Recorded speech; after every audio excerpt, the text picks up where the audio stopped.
Okay. Whoever's in there, come out slow and easy.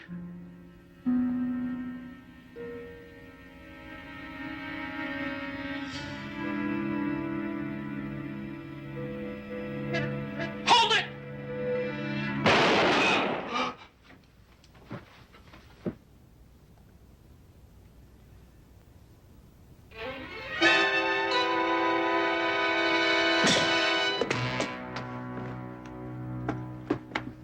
No, Chris! What are you doing? He shot Toby, didn't he? He said nothing like this was gonna happen.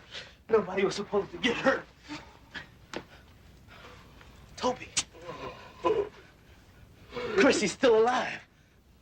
It burns like fire. You gotta get me to a hospital. Look, he's really bleeding. Chris, he's right. Nah. Hospitals ask too many questions. You're gonna be all right, Toby. You're gonna be all right. Chris, we can't take a chance with his life. Take it easy. You know enough to take a little bullet out. Toby, trust you, don't you, Toby? I am not a doctor. You're studying to be. That's right. And at the lab where you work, you have all the equipment you need. Chris, I don't know. You can do it. I would trust you to do it for me. It's okay, Warren. Do like Chris said. I don't want to get you all in the soup. Attaboy, Toby. We'll put you up at my old man's lodge. You can hold hands with Michelle until you're well enough to go home. Now clear up all this gear and get Toby into the car.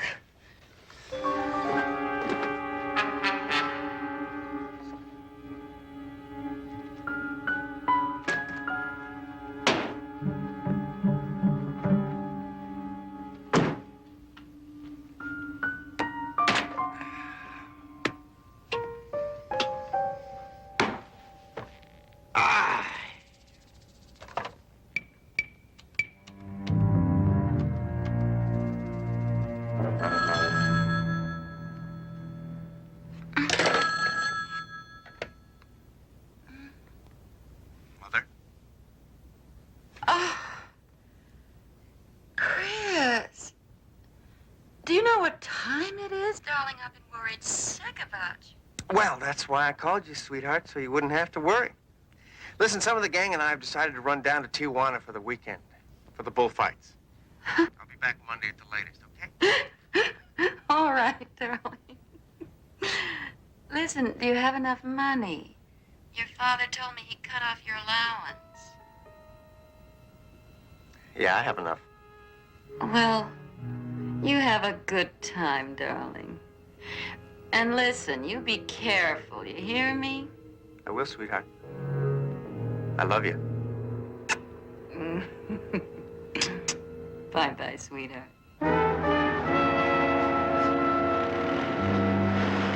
Hey, Barnaby. I'm glad you could make it. Well, Milt is a lot bigger than the ranch house you built for marrying me. Believe me, Barnaby, that ranch house was just as big to me. My first real chance at something good. I appreciated it. Mary did, too. We were very happy there. Betty said you sounded worried on the phone. Truth is, Barnaby, he's scared to death. You know Toby, my son. He's been missing since Friday.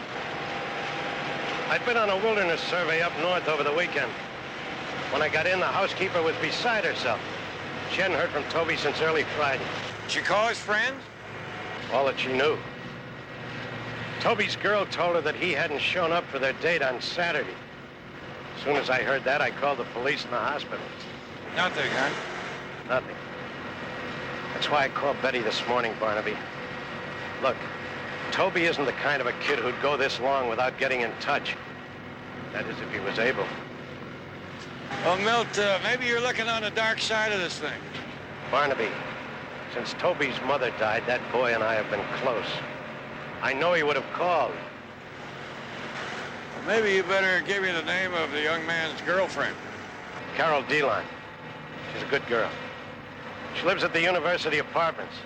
She's an engineering major, like Toby. Would you happen to have a picture of Toby that I could borrow?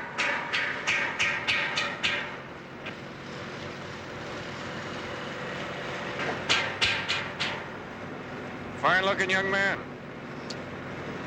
I'll call you when I get something. Thanks, Barnaby.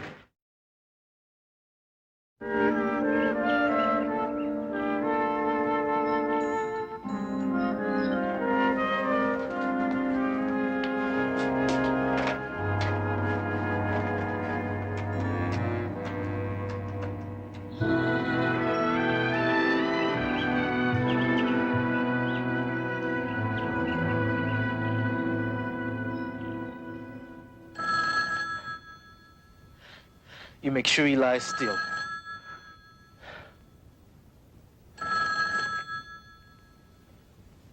Warren, this is Chris. Oh, boy, am I glad you called. Why, what's the matter? Toby's worse. The bleeding started all over again. Well, that's to be expected. The guy just had a bullet taken out of him. You did a good job. Don't worry. Chris, it's been over 2 days and his fever's still very high.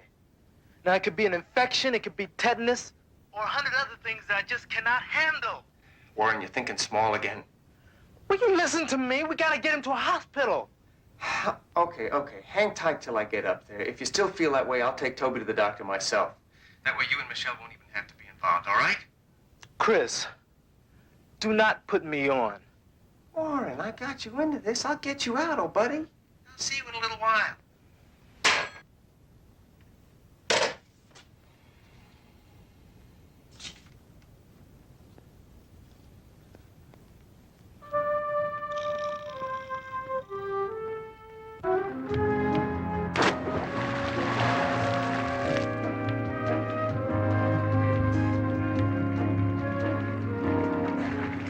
Gil, you'll have to concentrate and straighten out your entry.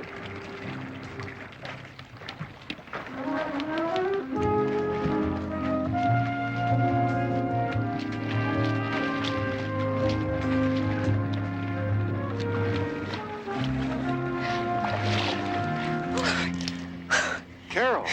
Is that Carol Delan? Yeah, and you must be Mr. Jones.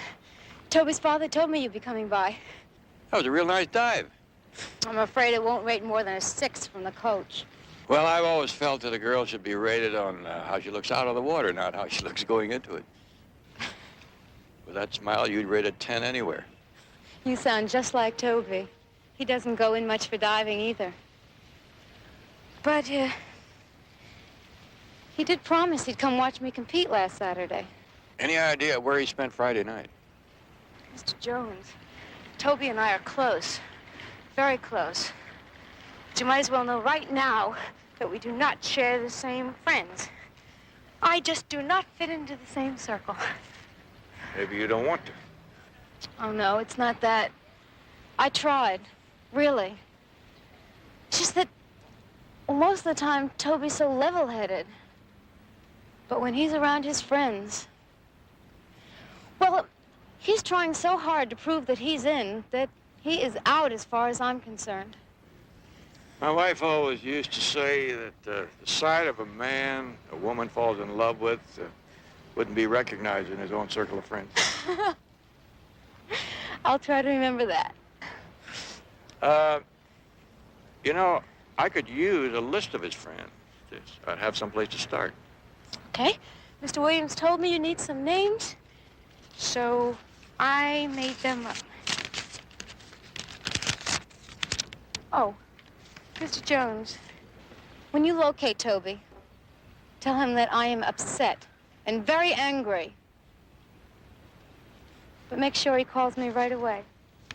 Huh? You bet I will.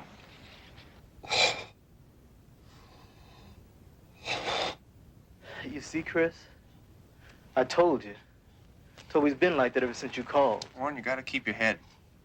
I told you I couldn't handle it. Now, what do you want me to do? Well, first, I just want you to relax a little bit. Come on. Come over here. I'll make you a drink. Look at you. You're so serious.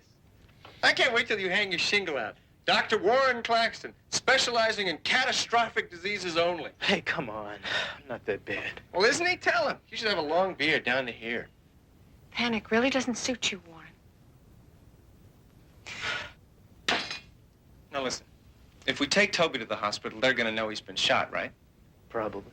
All right. The moment that happens, they automatically call the police, and those guys are going to bear down on Toby very hard. Now, do you want to put him through that? Put it like that, I don't know. Now, I'm perfectly willing to take him down to the hospital, but they're going to know I didn't take that bullet out of him. And I just don't know how long Toby can keep from telling him who did.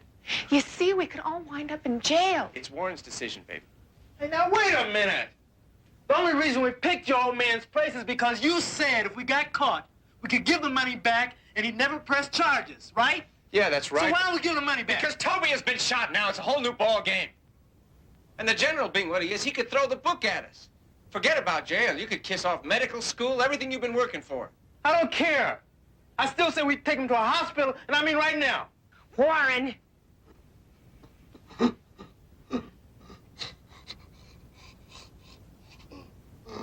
Toby. Toby. Toby. Forget it, Warren. He's dead. Toby. Toby! Toby!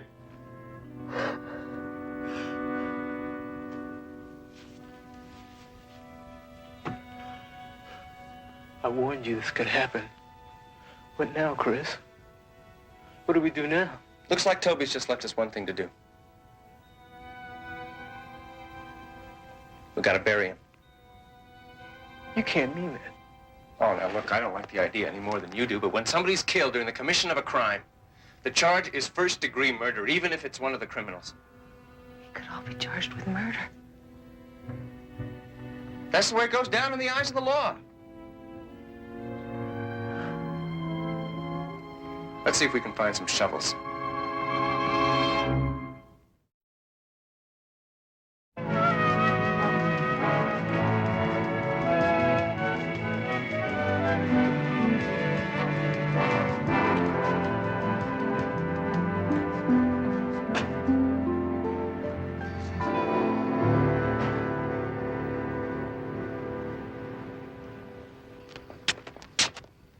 Chris? Darling, this gentleman is a private detective, Barnaby Jones. How do you do? How do you do? This is Michelle Simons How do you do? Hello. and Warren Claxton. How do you do? Well, I'm in luck. You three are on my list. On your list? I'm looking for Toby Williams on behalf of his father. His girlfriend gave me a list of his friends, and you're all three on it. Oh, that's terrific. Looks like your luck is really holding up, Mr. Jones. We just had dinner with Toby on Friday. Oh. Your mother tells me you spent the weekend in Tijuana. Was Toby down there? No, as a matter of fact, we split up right after we left Santello's. The restaurant. I don't suppose this is much of a secret, but I don't think Toby would want Carol to find out. Oh, Chris, why don't you just tell him? All right. When we came out of the restaurant, we saw these two girls in a van. Toby went over to talk to them, and before we knew it, he'd split with them. What did they look like? Nice. Very nice. I'd have gone with him myself, except I had to work. Chris, they must have said something about where they were going. Yeah, as a matter of fact, one of them mentioned Big Sir. I think we'd be pretty safe to say that he's in good hands. Can I fix you a drink, Mr. Jones? No, thank you. Oh, come on. My martinis are legend. If you have any doubts, ask the princess. Right, Mother? Chris, I don't think Mr. Jones is interested in testimonials for your martinis. Is there anyone else who might have seen her talk to these girls? No, I don't. Oh, wait a minute. Jack was there. I've never known him to pass up a pair like those two in his life. Jack who? Jack Hansbury. He's the parking lot attendant down at Santello's. He might be able to help you. Well, thank you very much. I'll check with him. If you think of anything else, your mother has my number. This way go off? Yes, I'll show you. Thank you. Bye.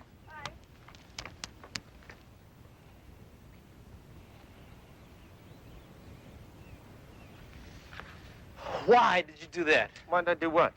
I thought we handled it pretty well. Baby, you were terrific. Well, look who taught me. Warren, you were pretty good too, but I gotta say, you looked nervous. You gotta cool it down a little bit. Why did you have to give him Jack's name? You know as well as I do that there was no van and there weren't any girls. Jack Hansbury, please. It's a small detail, just a detail. Hello, Jack. Hey, old buddy. I got a job for you. Oh, yeah, sure. I remember those two chicks. One of them was a blonde and the other was a brunette. Out of sight. Attractive, eh? Attractive? Dad, they were prime. There was this one in a halter. The blonde absolutely took your breath away. More I hear about them, the better looking they get. Take it from me, Dad. They were choice. I can't wait till I meet them. Did you notice what kind of a van they were driving? No, sorry, I didn't get the make, but then I wasn't looking. The color? Gray, I think, but it was getting dark. Maybe you better check with Chris and the gang. Jack, When Toby left with those two girls, did you hear anyone mention where they were going? Big sir. I'm sure of that because one of the girls asked me about the drive up the coast. Hey, Mr. Jones, I got a few things to do if you got no more questions. Sure.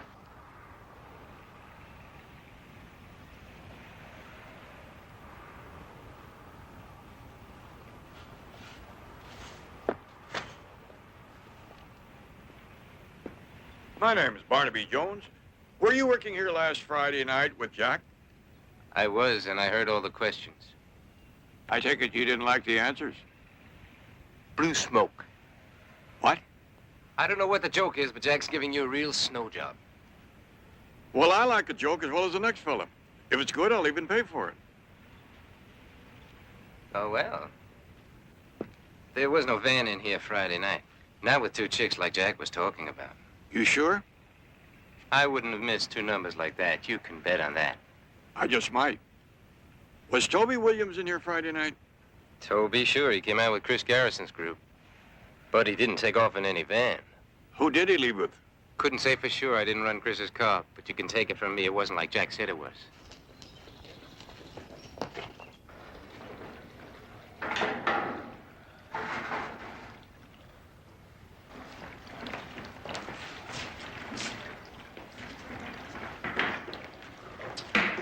Mr. Clarkson?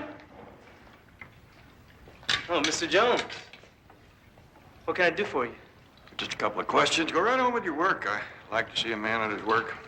My uncle used to say there's only one thing lazier than a man who wouldn't work, and that's a man who couldn't stand the sight of it. Well, you got the wrong office, Mr. Jones. This is physiology, not philosophy. Well, I never was good at spelling. I really came just to check my hearing. I did hear you say earlier that if it hadn't been for this job, you would have gotten into the van with Toby and the two young ladies and taken off? Yes, sir. You can ask Jack. I'm sure he'd tell you the same thing. Oh, he heard and saw everything, including the dots over the eyes. Well, then I don't understand what the problem is. Well, there's someone else who said it was a lie. Well, maybe there's someone else just didn't see. He didn't see the van, he didn't see the girls, and he's certain about it. Well, then he's mistaken. Maybe.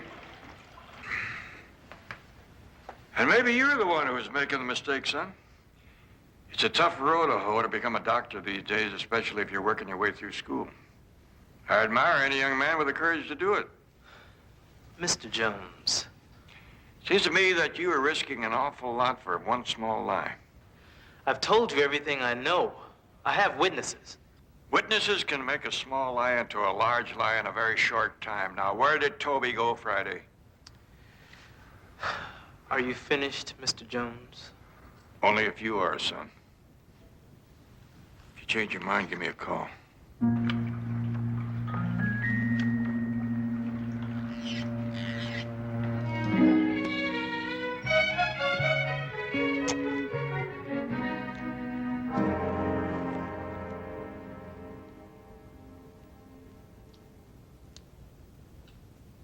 Hey, Warren. What are you doing here? Patio door was open. Well, why aren't you at work? Barnaby Jones came to see me this afternoon. So, you stuck to your story, right? Yeah. But he knows it's a lie. Somebody at Santello's told him that there was no van. Well, that's all right. With Jack, that's still 4 against 1. Relax, sit down. I don't know about you, Chris. I let you talk me into the robbery because I needed the money. But ever since Toby died... Now, wait a minute. Come on, buddy. Have a little style. Have a little imagination. Now, that detective can't do anything to us that we don't do to ourselves. That's exactly it, Chris. I haven't been able to sleep since it happened. Look, maybe we ought to go to the police. Hey, wait a minute. Have you forgotten all about medical school already? You have money now. Come on. That doesn't matter. Michelle, will you tell the man what matters, please? Oh, Warren, I'm only thinking about you. You deserve something for all of the work that you put in. Look, if it's Jones that's bothering you, that's fine. Michelle and I will check him out. His family, his friends. There's got to be a way to pressure him out. No, Chris. I just can't carry it around with me anymore. Look, if we go in ourselves, maybe the court will go easier with us. I came here to give you and Michelle a chance to go in with me. Go in with you. Warren, you are the most gutless, the most stupid. Okay, Chris. That's the way you want it. That's the way you got it. But you can't say that I didn't give you a chance. Warren? Warren! Warren? Warren? Hold up. Warren, stop it. Never. I made up my mind. Now leave me alone, will you? Look, I'm sorry. I'm sorry. I didn't mean what I said in there. I take it back, okay? Listen, I'm going to ask Michelle to fix us some drinks and maybe some dinner, and we'll just sit around and we'll talk over No more talk, Chris. Look, I've made up my mind. I'm going to the police right now.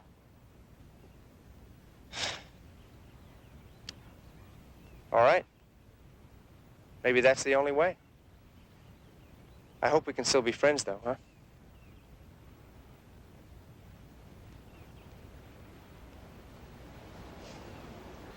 Gee, I'm just sorry it had to work this way. I'm sorry too, Chris, but it's just the way it is.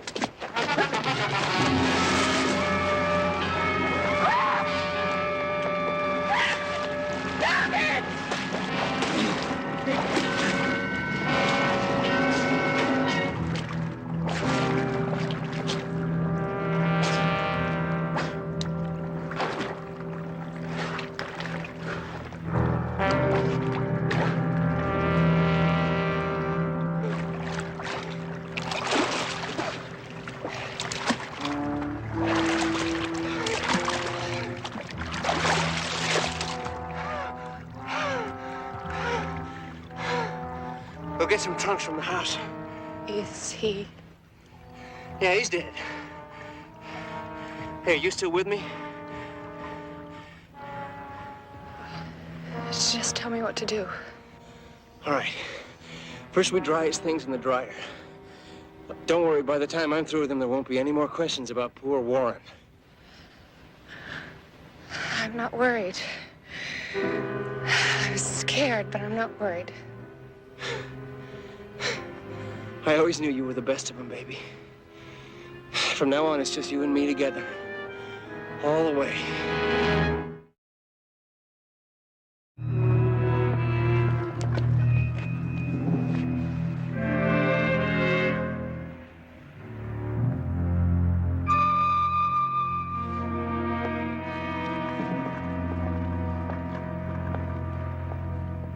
Well, I don't know what.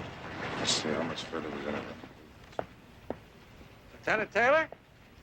Oh, finish that off for me, will you? Oh, hello, Barnaby. What brings you down here? I was on my way down here to talk to Warren Claxton's lab supervisor. I saw the car. What happened? Pool attendant found Claxton's body this morning. Looks like he decided to go for a swim last night after getting off from work.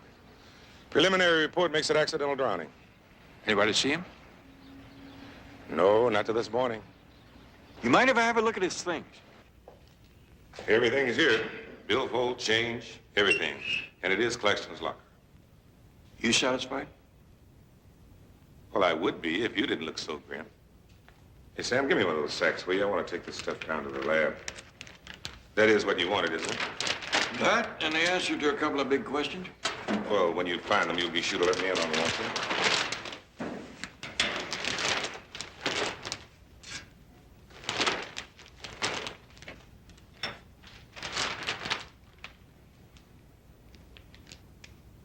Barnaby, what are you doing?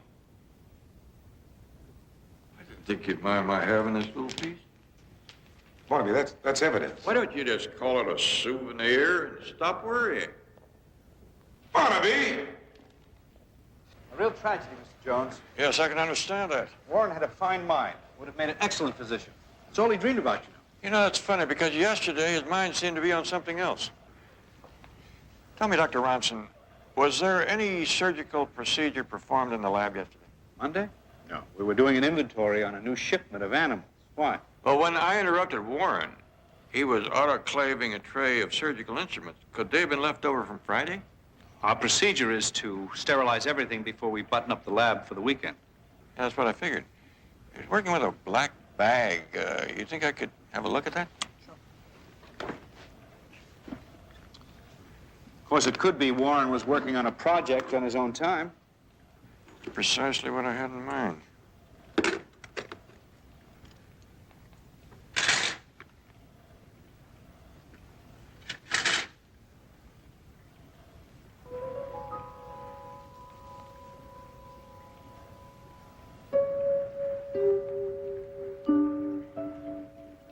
What is it? Appears to be a pine needle. But from where I'm standing, Doctor, it looks taller than the whole tree.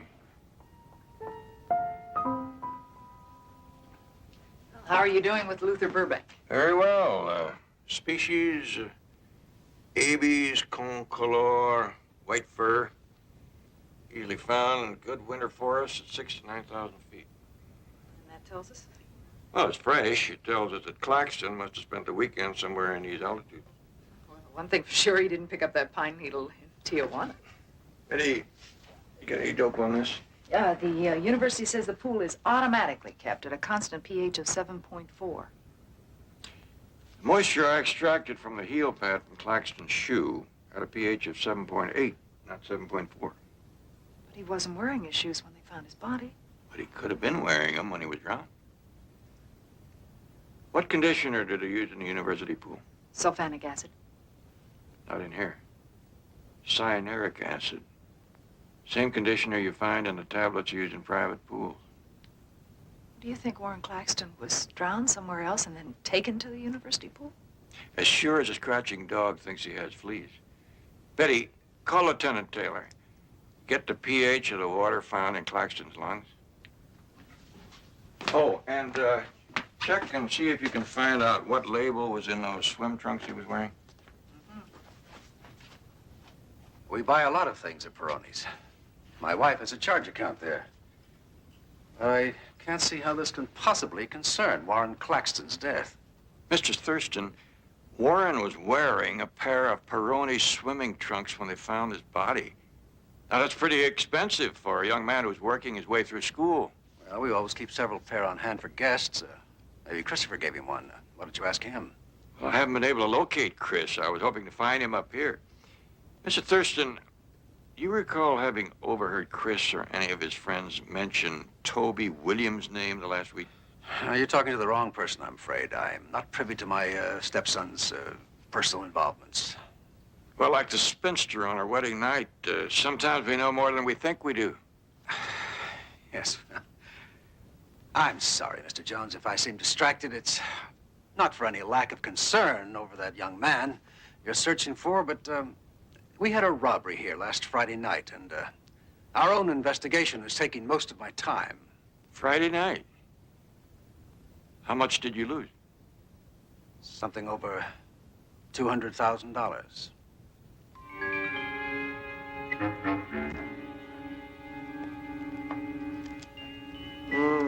The touch of an older woman drives me crazy.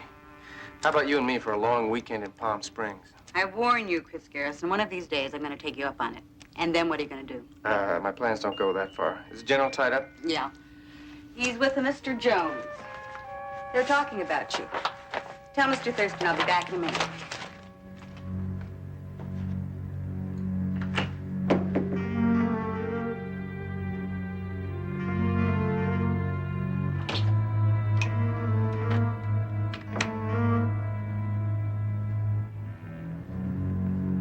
Before he was knocked unconscious, our watchman wounded one of the thieves. Badly? Well, he seemed to think so. There was an awful lot of blood. Does he happen to recall how many there were? No. Police seem to think there were 4. Very professional. They handled our security quite easily. It's very interesting. Oh, if you hear from Chris, would you ask him to call me, please?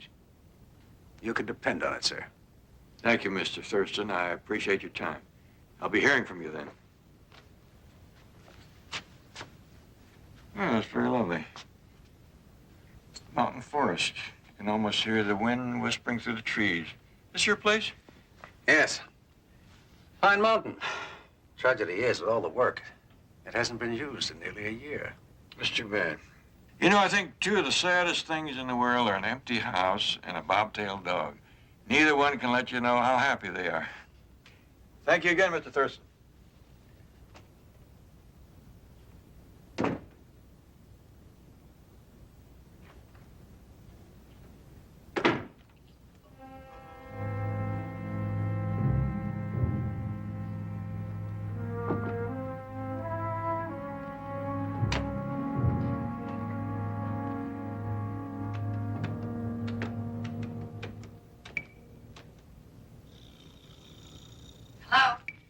Michelle, we've got to do something about Barnaby Jones. Now.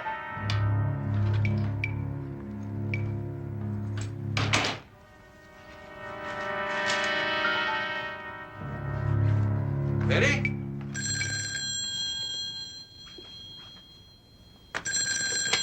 Barnaby Jones? Mr. Jones, this is Officer Franco from the California Highway Patrol. Yeah?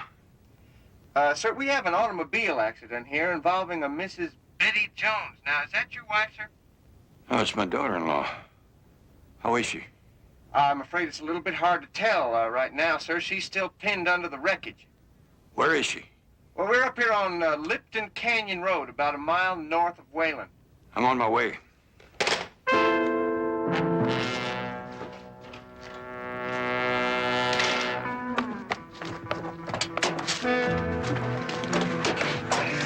What if he doesn't come? Don't worry, he'll be here.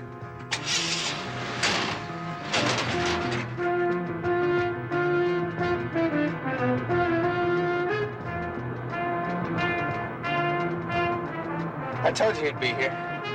At this speed, it's gonna be easy.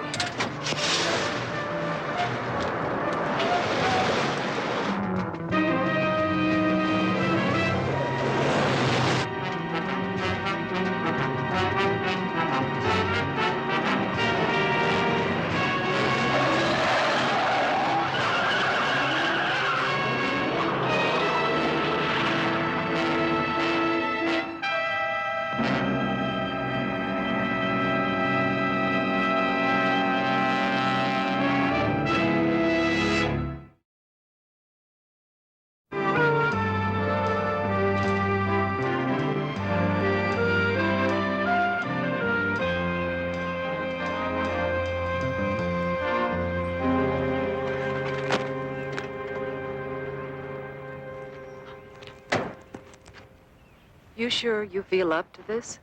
I feel a lot better if I didn't know somebody was trying to kill me. I feel so responsible. I mean, if I hadn't fallen for that wild goose chase they sent me on. There's no way of doing it. Like fur. That's the same kind of fine needle that you found in Warren Claxton's medical bag, isn't it? Uh-huh.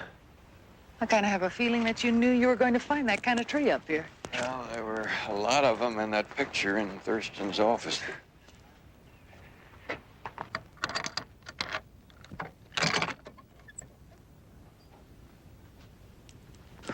Oh, it doesn't look as though anyone's been here for some time.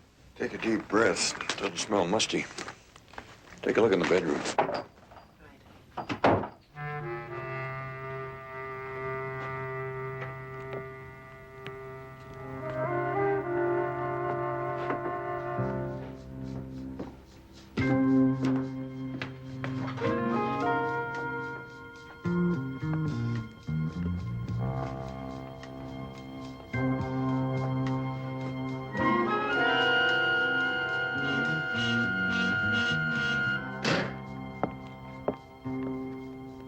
Well, I see it didn't take you too long.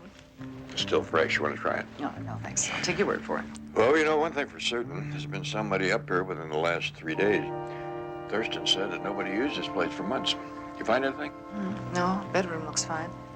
Funny, though, the bed in there isn't stripped like this one. Now, why would anyone want to strip this bed?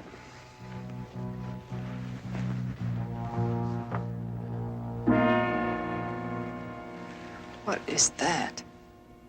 Bloodstains? I will lay odds. Could explain why somebody wanted to strip this bed.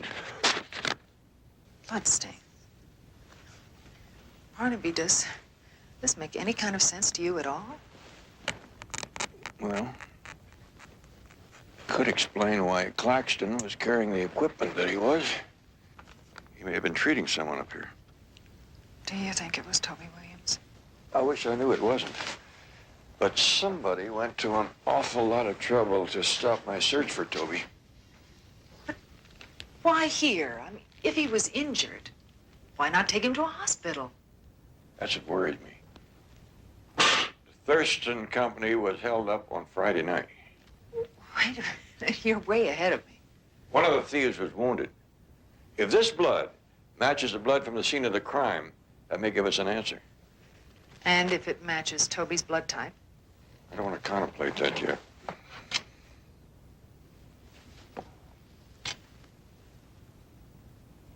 Eddie, you still have that first aid kit in your car?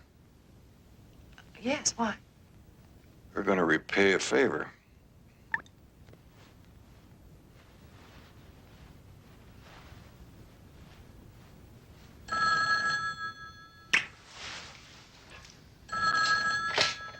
Hello? Yes, this is Miss Fallender from Fallender Real Estate. May I speak with Mr. John Thurston, please? I'm sorry he's not here. Oh, I say, that's too bad. It's rather urgent that I talk to him about the lodge. What about the lodge? This is Mr. Thurston's son. Maybe I could help you. Yes, Mr. Thurston has me keep a periodic check on the lodge, and, well, when I came up here this morning, I found some rather disturbing things. What kind of things? Well, there are signs of someone using the lodge without first obtaining a key from me, but really what prompted me to call was these bandages I found. They're soaked with blood. I was going to call the sheriff's station and let them handle it, but I... No, don't do that. My father would never forgive me if I allowed a lot of people to go tramping around through the house, upsetting everything. Well, someone should look into it. Listen, you stay there. I'll be right up. Is he coming? For a moment there, I was afraid he wasn't going to take the bait. Bait's easy. Problem is to get him to swallow the hook.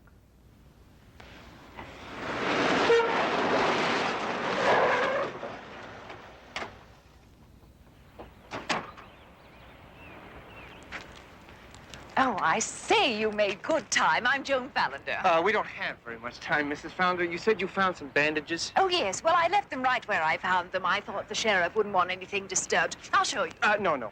That won't be necessary. We'll check the place over ourselves. We'll make sure to call you, though, if we need any assistance. Well, don't hesitate. We are always at your service. Well, thank you. It was very kind of you to drive up. My pleasure.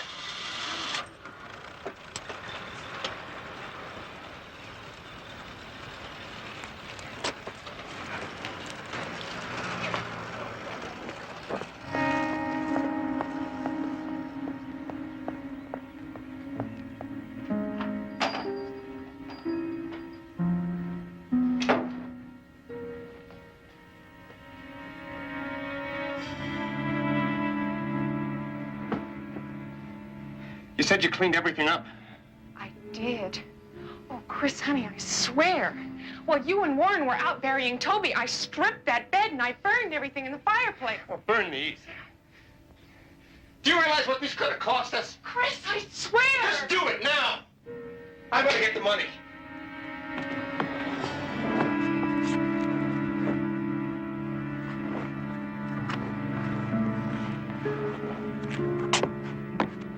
We're on our way. Guess we were lucky. Looks like it's all here. Enough to pay for the lives of two people. Well, actually, there's enough to pay for 3. I gotta hand it to you, Jones, getting us up here. Very clever. My mistake. I really didn't figure guns were your style. I thought your line was more swimming pools and trucks. Never mind the bandages, Michelle. Those stains are just mercurochrome and iodine. Get his gun, Michelle.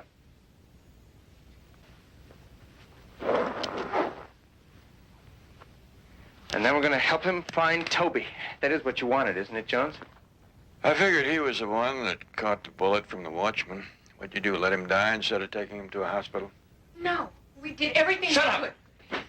Outside, Jones. Come on.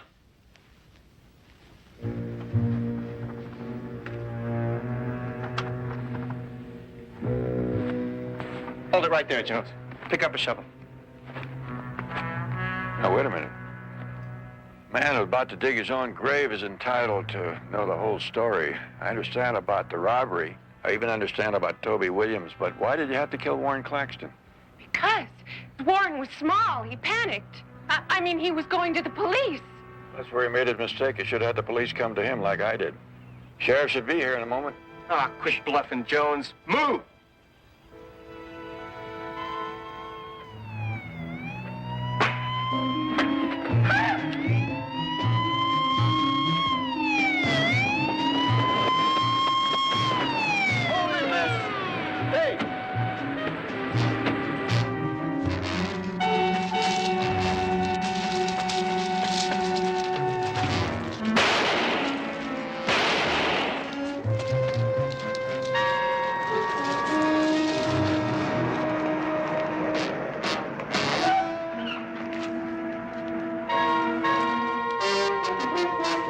Give it up, Chris. It's over.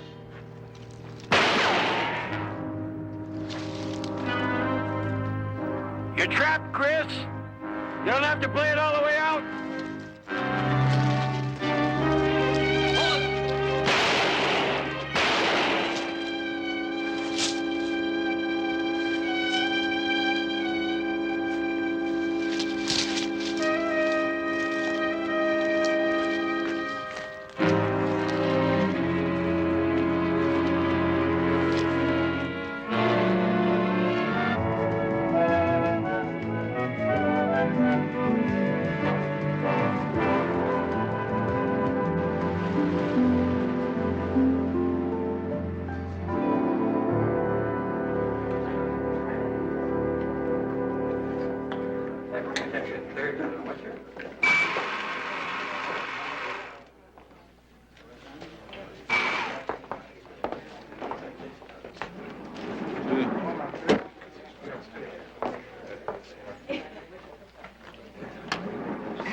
May I help you?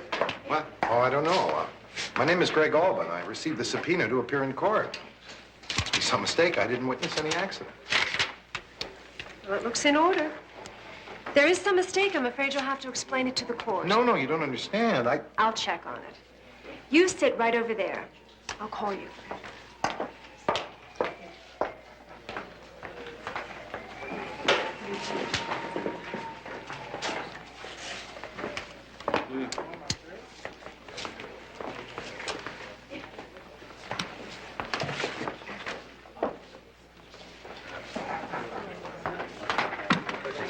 Press conference.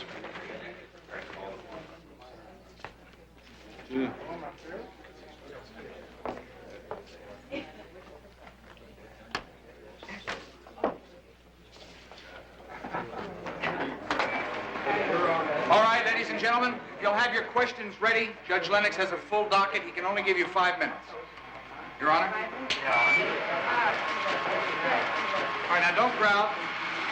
Is it true, Judge Lennox, that you intend to reject your appointment to the state Supreme Court? Well, gentlemen, you know as well as I do, the governor hasn't made his selection public.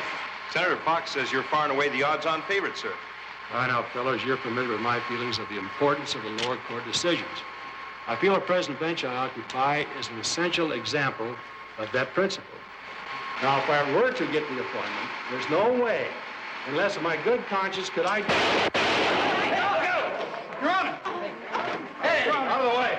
Hey, get him. Come on. Watch out, he's got a gun. Keep going right now. Stay away from me. Stay away, all. Stay back. Keep rolling, Eddie. All of you, stand back. Don't you follow me. Where are the deputies? Where the phone? Where are the deputies? Where are the deputies?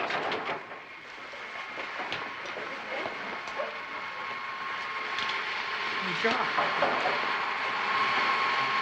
He's dead. Get it done before fall. Thank God.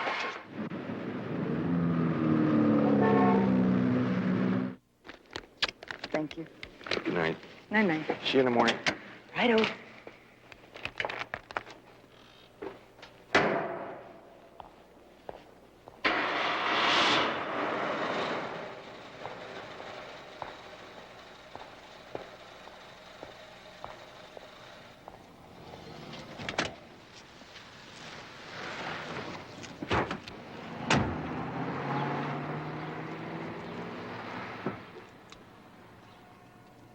Don't move. You can count on it. First your gun. Easy. All right, now your wallet. Whatever you find in there isn't gonna make it all worthwhile. All right, stay where you are.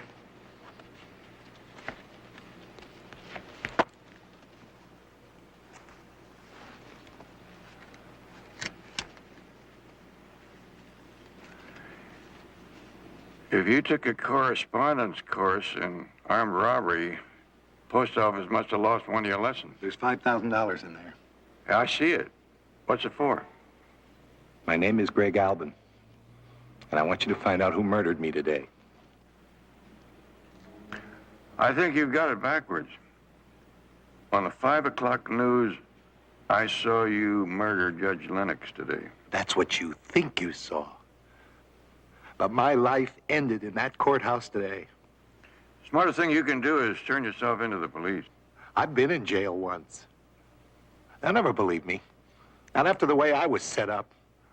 I was framed. The APB they've got out on you says you're armed and dangerous. They'll take you, alive or dead. It doesn't matter. Unless someone can help me, it's all over for me anyway. But I want you to find out who pulled that trigger. I'll need more information on this. Look, I've heard about you, Mr. Jones. Now, I've risked my life for these few minutes here. Please find out. Please. For my wife and for my kids, I'm not a murderer. Somebody's got to believe that. All right, don't move.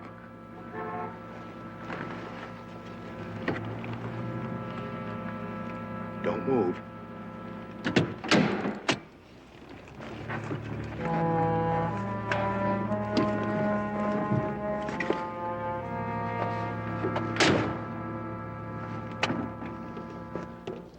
The keys.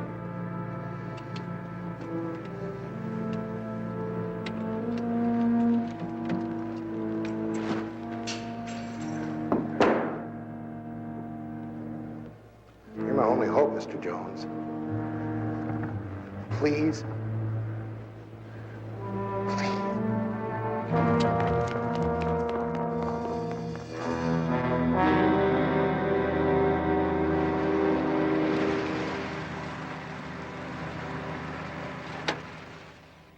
You close the door, darling. Close it hard.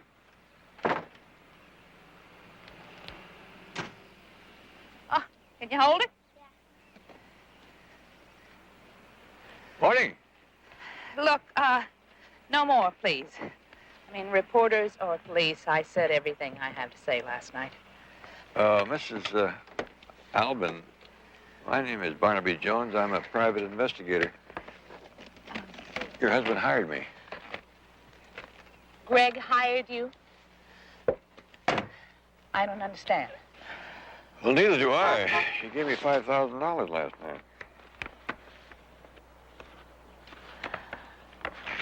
This is some kind of a trick, isn't it, Mr. Jones? Well, it is. It's a pretty expensive one, just to answer a few questions. What do you want to know? Did he mention Judge Lennox? He told me he'd been behind bars. It was Judge Lennox who put him there. Were you married at the time? Greg escaped from prison about a year before we met. He was innocent then, and I believe he still is. Well, if he's innocent, he ought to turn himself over to the authorities. I don't know where he is. And if I did, I wouldn't... Mrs. Albin, this case has had a lot of exposure. The police will probably find him within a matter of hours. The way he talked last night, he didn't intend to be taken alive. Oh, no. Doesn't have to end this way. You can help him? Well, that's what he hired me for, but I can't help him unless I can find him. Don't do that, darling. Please.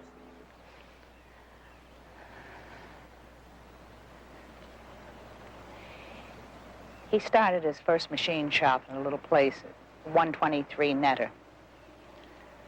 He kept it for storage at first when he built a big building across town, but whenever he has a problem to think through, he still goes back there. Calls it his hiding place. Thank you.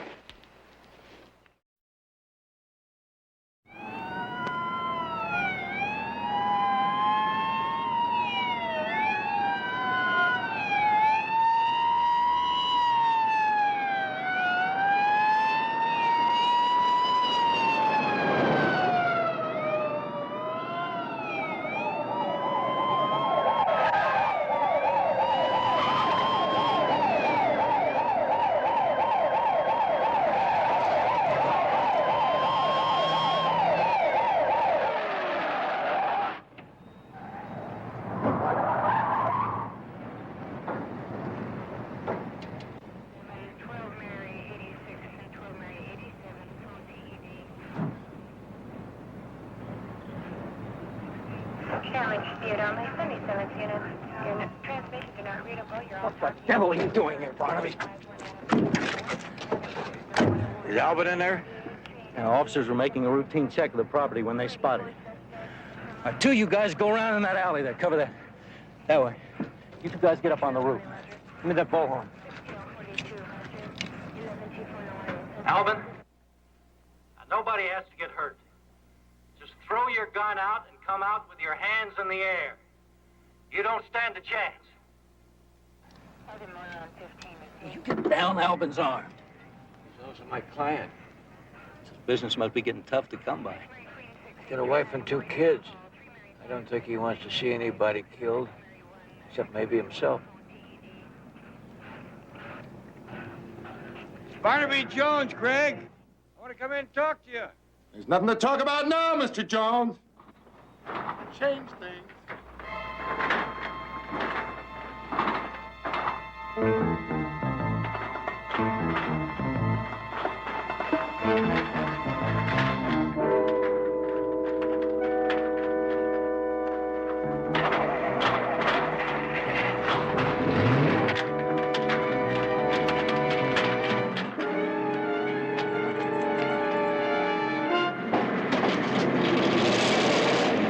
Barnaby, will you get back here until he's in custody? This is my responsibility. Just trying to keep a big mistake from happening. He made the mistake when he killed Judge Lennox. Now, will you get back here? I don't want anybody else hurt.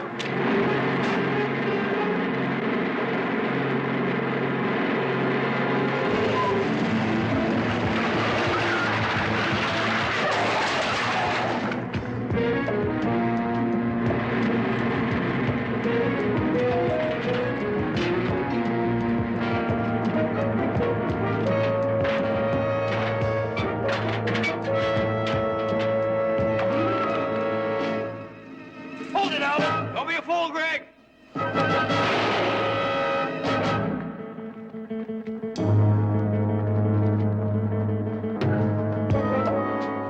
Get an ambulance out here on the double. He'll need it. He's in bad shape. I had no choice, Barnaby. Yeah, I know. Strange thing about him, he didn't think he did either.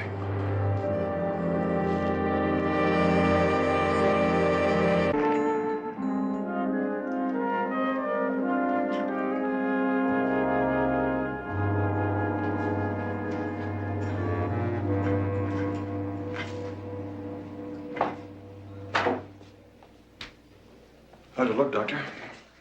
His vital signs are stabilizing enough for surgery, but it's marginal. What are his chances? 1 in 4, maybe. You'll have to excuse me, gentlemen. I have to check on the OR. Boy, I'd give a month's pay if he'd said even money. If Greg had fired, you might have paid with a lot more. Yeah. I better call in.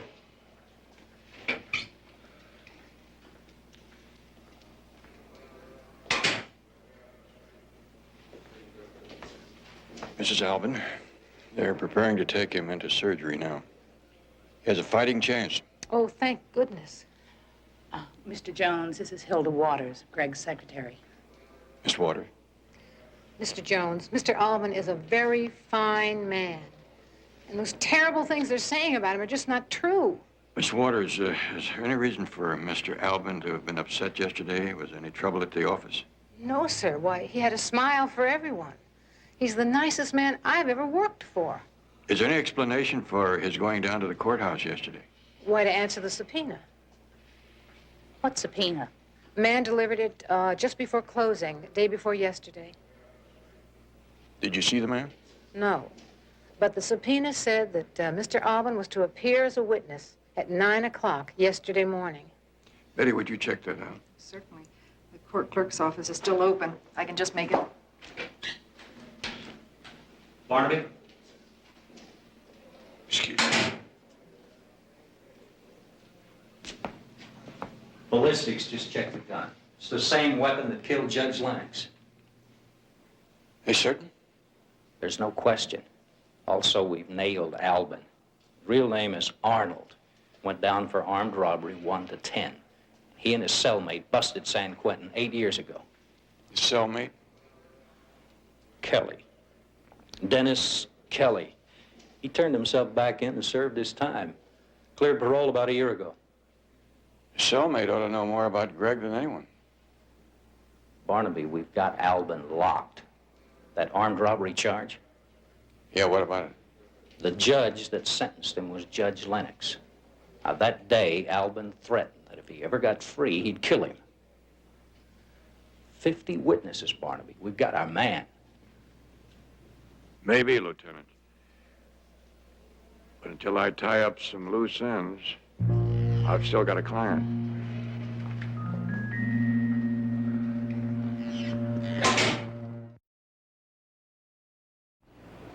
Hey.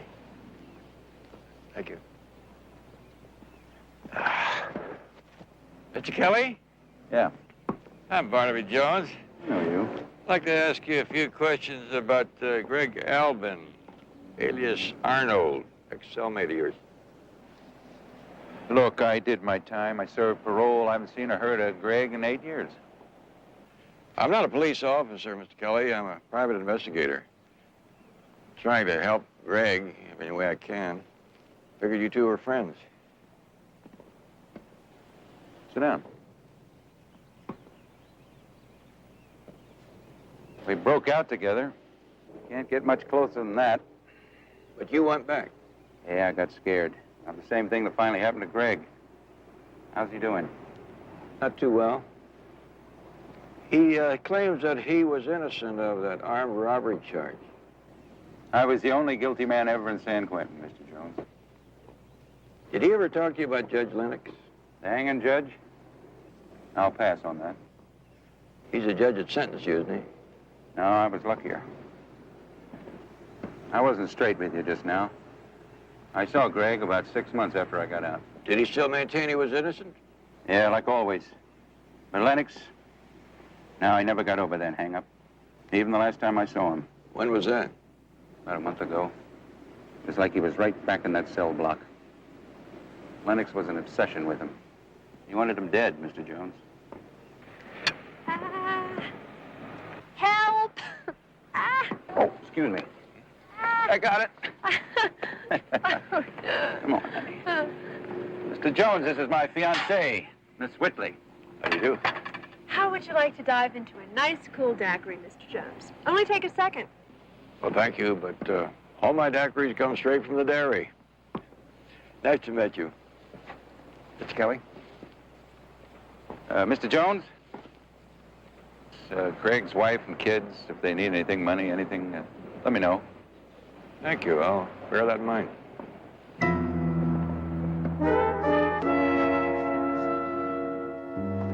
Well, I got your message to meet you here. What's all this about? Did you get anything? Absolutely zero. I went through every subpoena record for the last 3 months. I even went through all of the bailiff receipts. There is no record of a subpoena issued to a Greg Albin. That's what I suspected. It's customary to give a witness reasonable notice.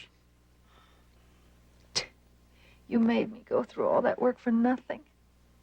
Maybe for something. Room's all set and ready to roll, Mr. J. Betty, you remember Snipper Wilcox? I sure do. How are you, Snipper? How's the girlfriend? Well, I haven't seen much of her since Mr. J got my wheels back for me. You see, when she asked to borrow my car, I didn't know that she meant forever. You ready, Mr. J? Anytime. Roll it, Harry. All right, ladies and gentlemen, you'll have your questions ready. Judge Lennox has a full docket. He can only give you 5 minutes.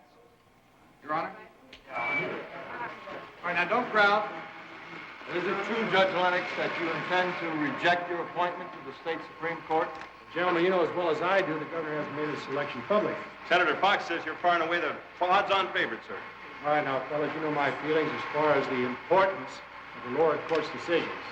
I feel that the present bench that I occupy is the Could you cut the sound? Of that principle. Sure. Now, if I were...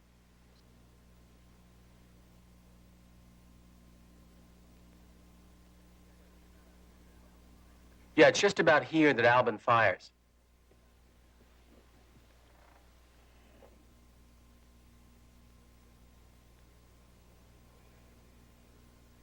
I wish I could be as sure as that makes it seem.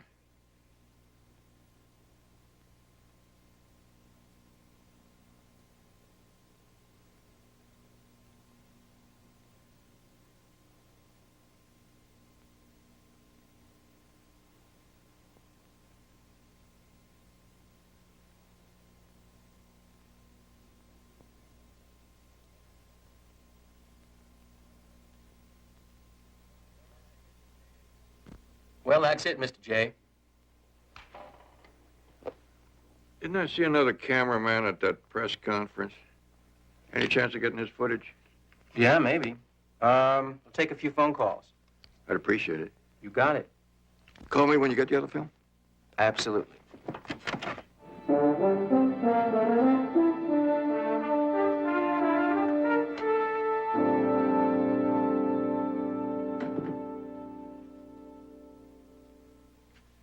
Yes, that's what I said. Take all the action you can on Calaveras. If I ever led you wrong, the word from his coach is the kid's ulcer's acting up. 3 hard games, he won't get a racket on full reserve. That's right. And we pull the usual percentage. Great. See you when you get to the coast. Kelly, how's it going? Grootman's contribution from the Midwest basketball action. Yeah, a little better than we expected. This isn't.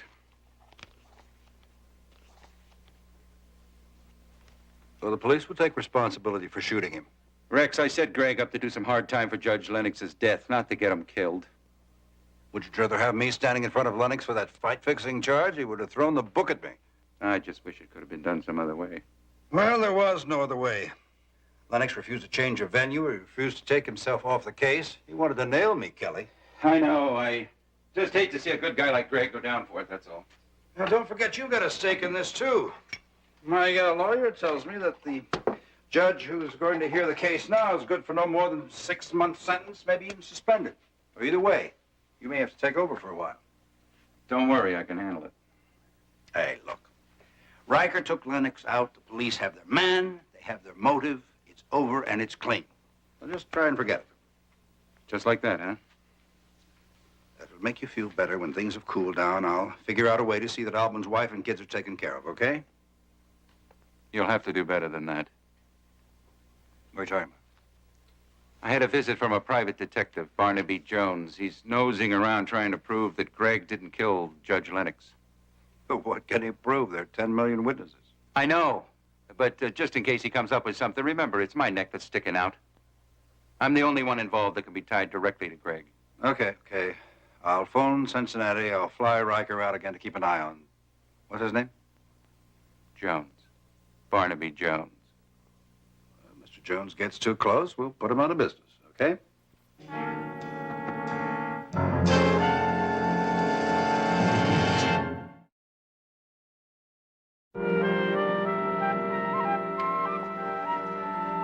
See you in Ward B in about 5 minutes.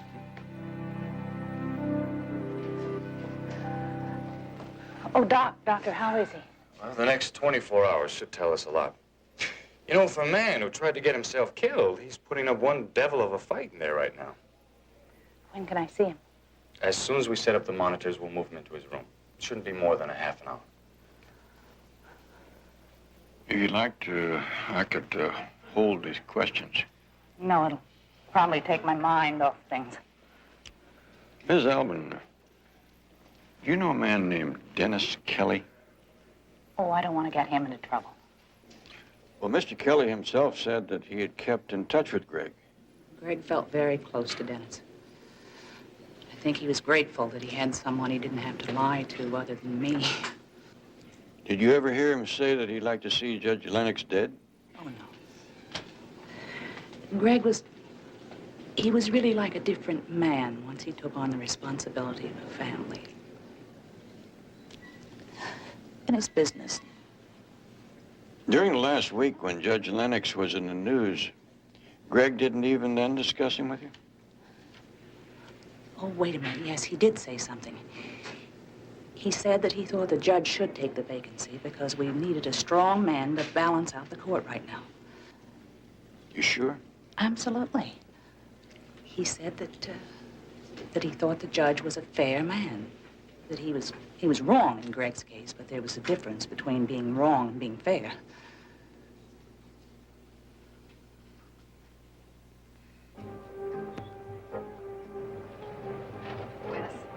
Cheers.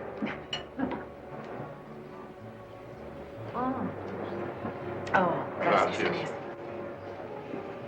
Oh, Lieutenant, glad to see you made it. You know, I put away guys who don't con nearly as well as you do. Hello, Betty. Inés, tres más, una más, número, One more number 3. Pull up a chair. What got your dander up? Now, this is what you were about to ask for.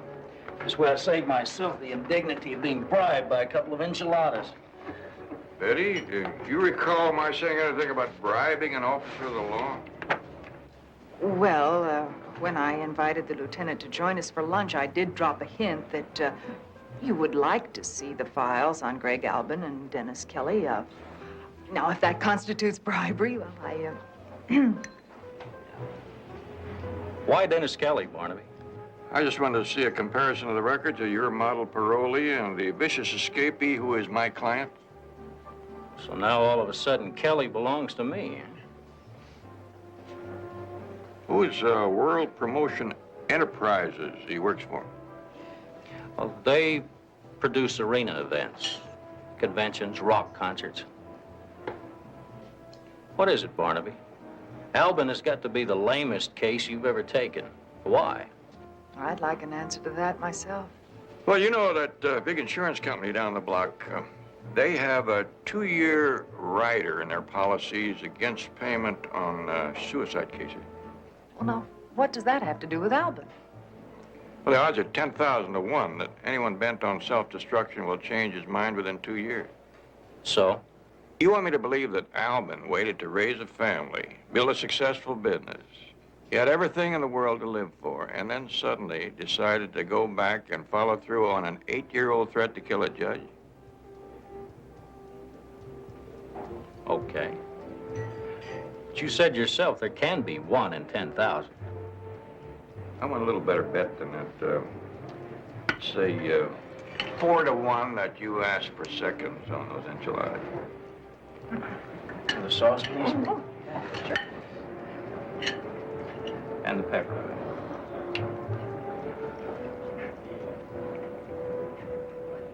Yeah, Turner.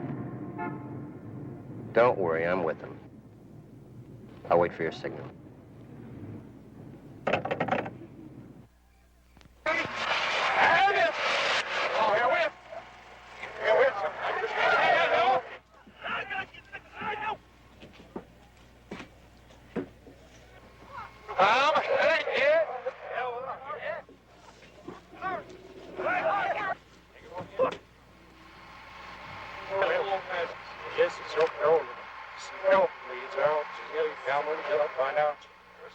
Right there.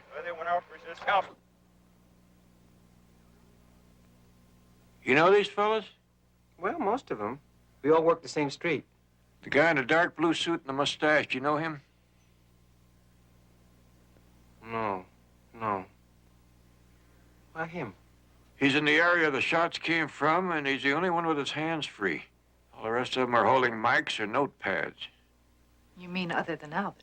Hey, Mr. J, you mean you really think that one of these guys shot Lennox? Hey, would you close that door? We're working in here. Hey, come on. I'll get it, Snoopy. Thanks.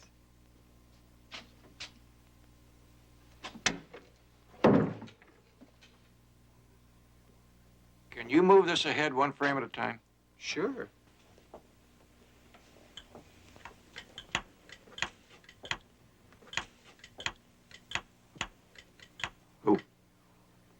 Now, in all the confusion, the man in a dark blue suit is the only one who moved directly to Albin, where the shots are supposed to have come from.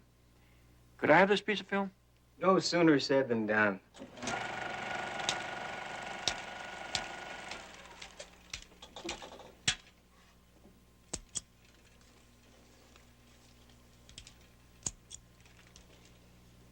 There you go. Thank you. With hands like that, you should have been a surgeon. Are you kidding? I am. The only problem is that most of my patients have a chance at the box office to die over and over again. Is there anything else I can do for you, Mr. J? What about the trims from the other stations? Well, I spliced them all together in sequence, except for the light cues and the slates. They're really nothing but a bunch of junk. They're at the end of that sequence. I don't mind double features. Go. Okay.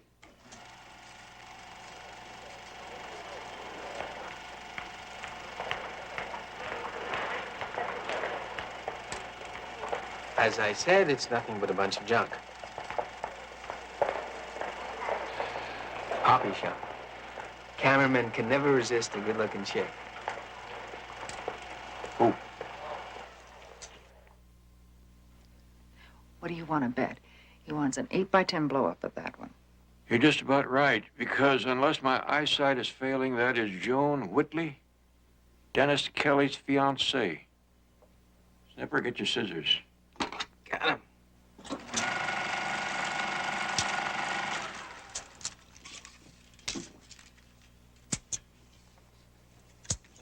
For you.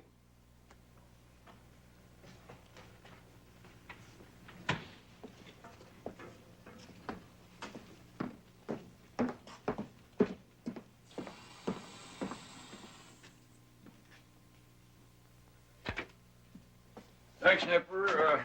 That's one I owe you. Anytime, Mr. J. Bye, Betty. Bye-bye, Snipper.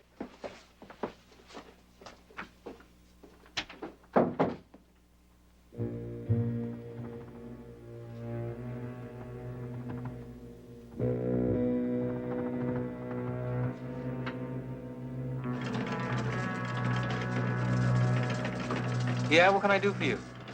I just came by to pick up the Lennox film. Oh, well, you don't have to do that. I plan to have the cans picked up in the morning. Yeah, well, we need it tonight.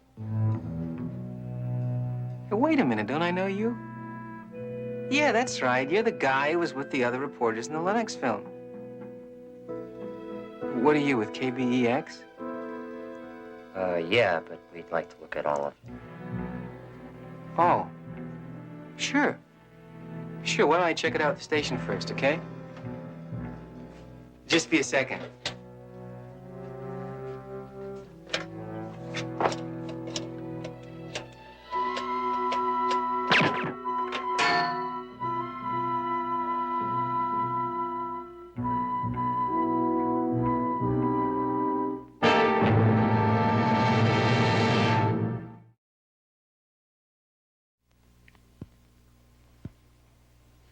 Barnaby, sometimes I'm not sure whether I should be on the city's payroll or yours. What's the difference as long as the work gets done? Betty, would you get the lights? Oh,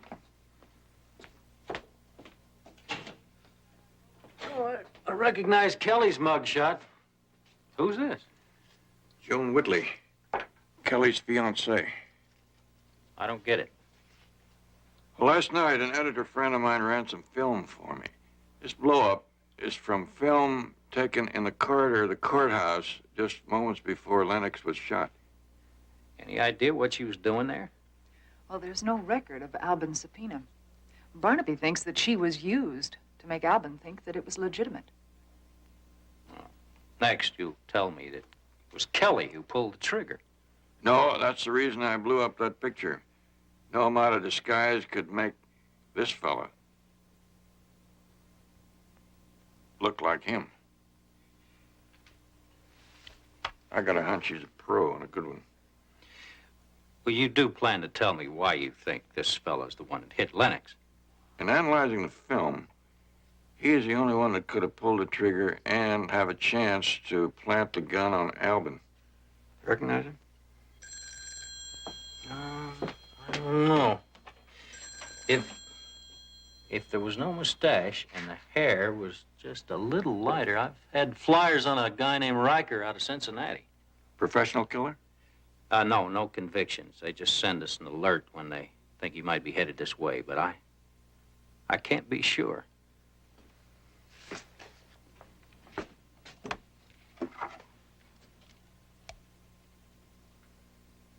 No mustache. Lighter hair. That closer? That's close enough. But if he made the hit, where's the motive? Now, Lieutenant, I'm not going to tie this up in as neat a package as they did on Albin. Barnaby, that was the television station. When they went to send the film out this morning, it was missing. Did they check Wilcox?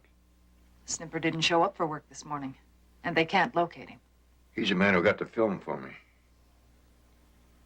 I'll have it checked out. Thanks, Lieutenant.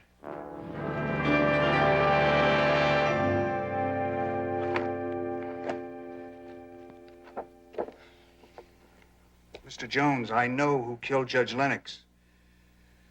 I was there. I saw it. It must seem that way, Mr. Byrne, but hypothetically, was there anyone else who might have had a motive? No, nobody. Judge Lennox had the best rehabilitation record in the state. And how did he get his reputation as a hanging judge?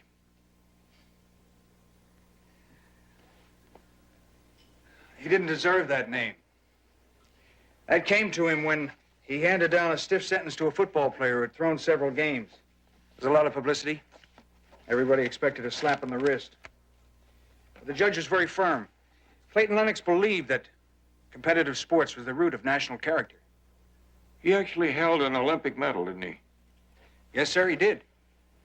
Are there any recent decisions the judge handed down involving sports or sports promotion, anything like that? No, sir.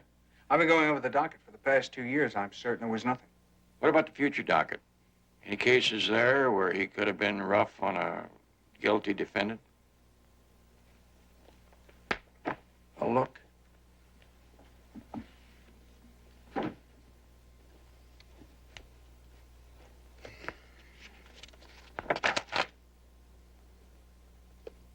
Here's something. The People versus Rex Turner. Does that have anything to do with sports? This man Turner is under indictment for attempting to fix a state welterweight title fight. By any coincidence, does Mr. Turner have any connection with World Promotion Enterprises? As a matter of fact, he's president of the company. I remember that because his attorneys tried very hard to get the case taken off Judge Lennox's docket. It's off now, isn't it?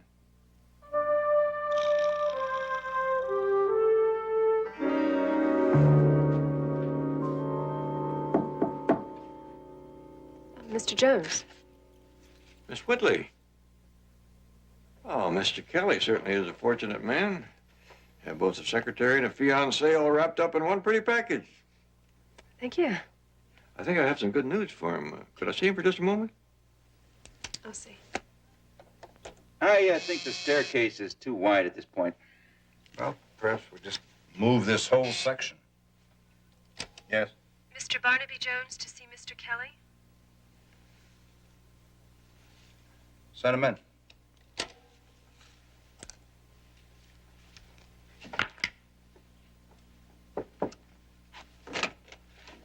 Ah, Mr. Jones. Mr. Kelly. Come right in. This is our president, Rex Turner. Barnaby Jones. You do? I know you'll be happy to learn that the doctors tell me that Greg has a better than 50-50 chance of making it. Oh, that is good news. But he faces the rest of his life in prison. Maybe not. That is, if you can help me. Is this man an employee of yours?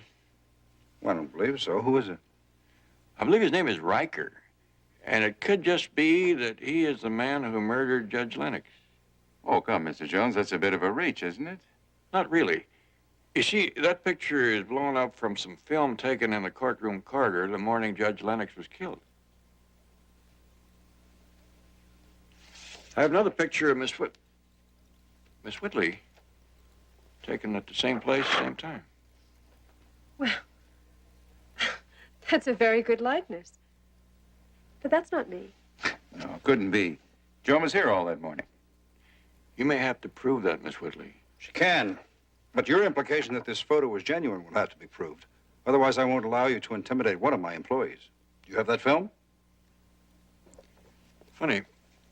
That sounds like a question you already have the answer to.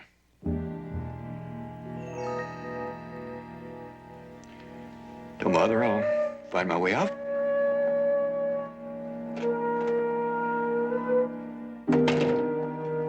Get Riker on his car phone. Have him hit him now.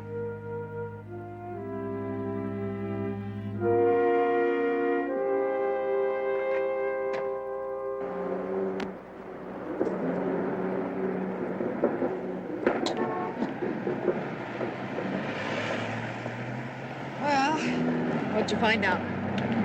Afraid I'm losing my touch. Take a snake and 6 pounds of dynamite to shake that bunch. Well, do you think it could be wrong? What troubles me is how they can stay so cool when they know I'm so close.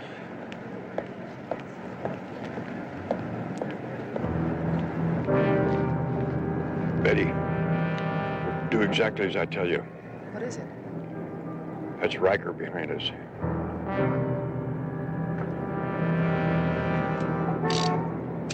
Go inside and call Lieutenant Biddle.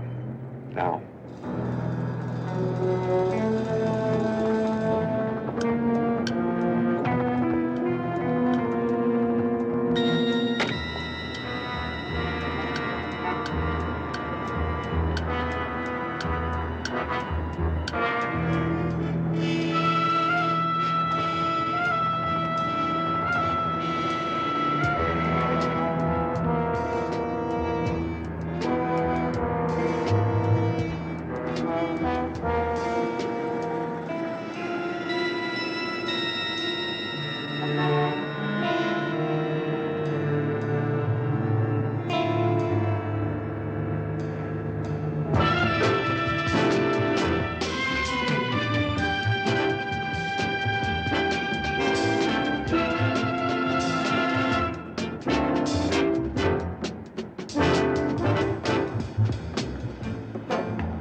Freeze, Riker.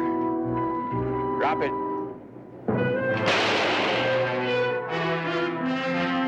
Too bad, Riker. There's one contract you should have let Turner put out for bids.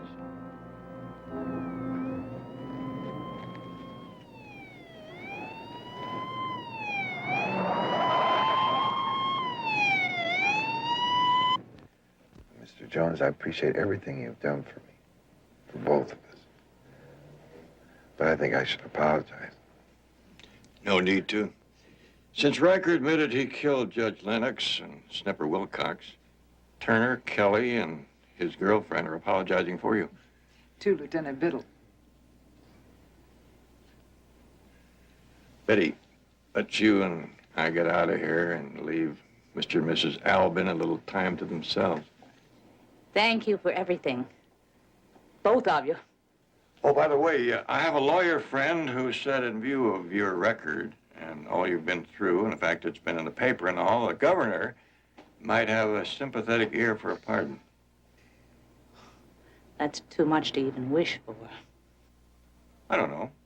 My mother always used to say, wishes come true for good people. You both qualify. Thank you very much.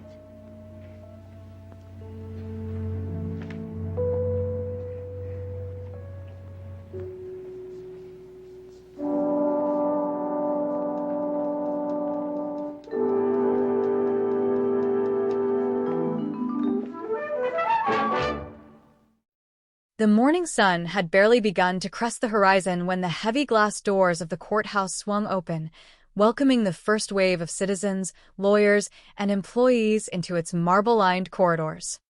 Inside the bustling main hall, a gentle-faced man named Greg Albin stood before the information desk, his hands lightly trembling as he held a crisp piece of paper.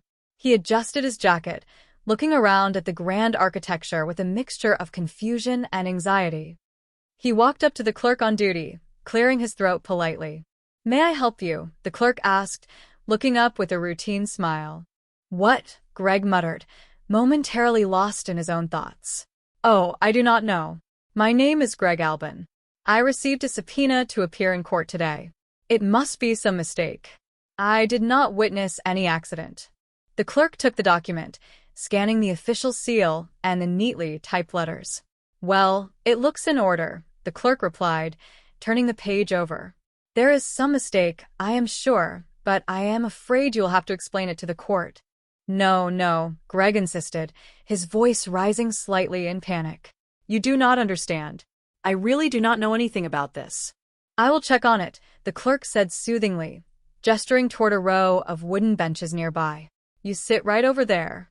I will call you as soon as I get an answer." As Greg walked over to the bench, the atmosphere in the hallway suddenly shifted. A flurry of activity erupted near the main courtroom doors as technicians began rolling heavy television cameras into position. Reporters gathered in tight circles, checking their notebooks and adjusting their microphones. "What is happening?" someone in the crowd asked.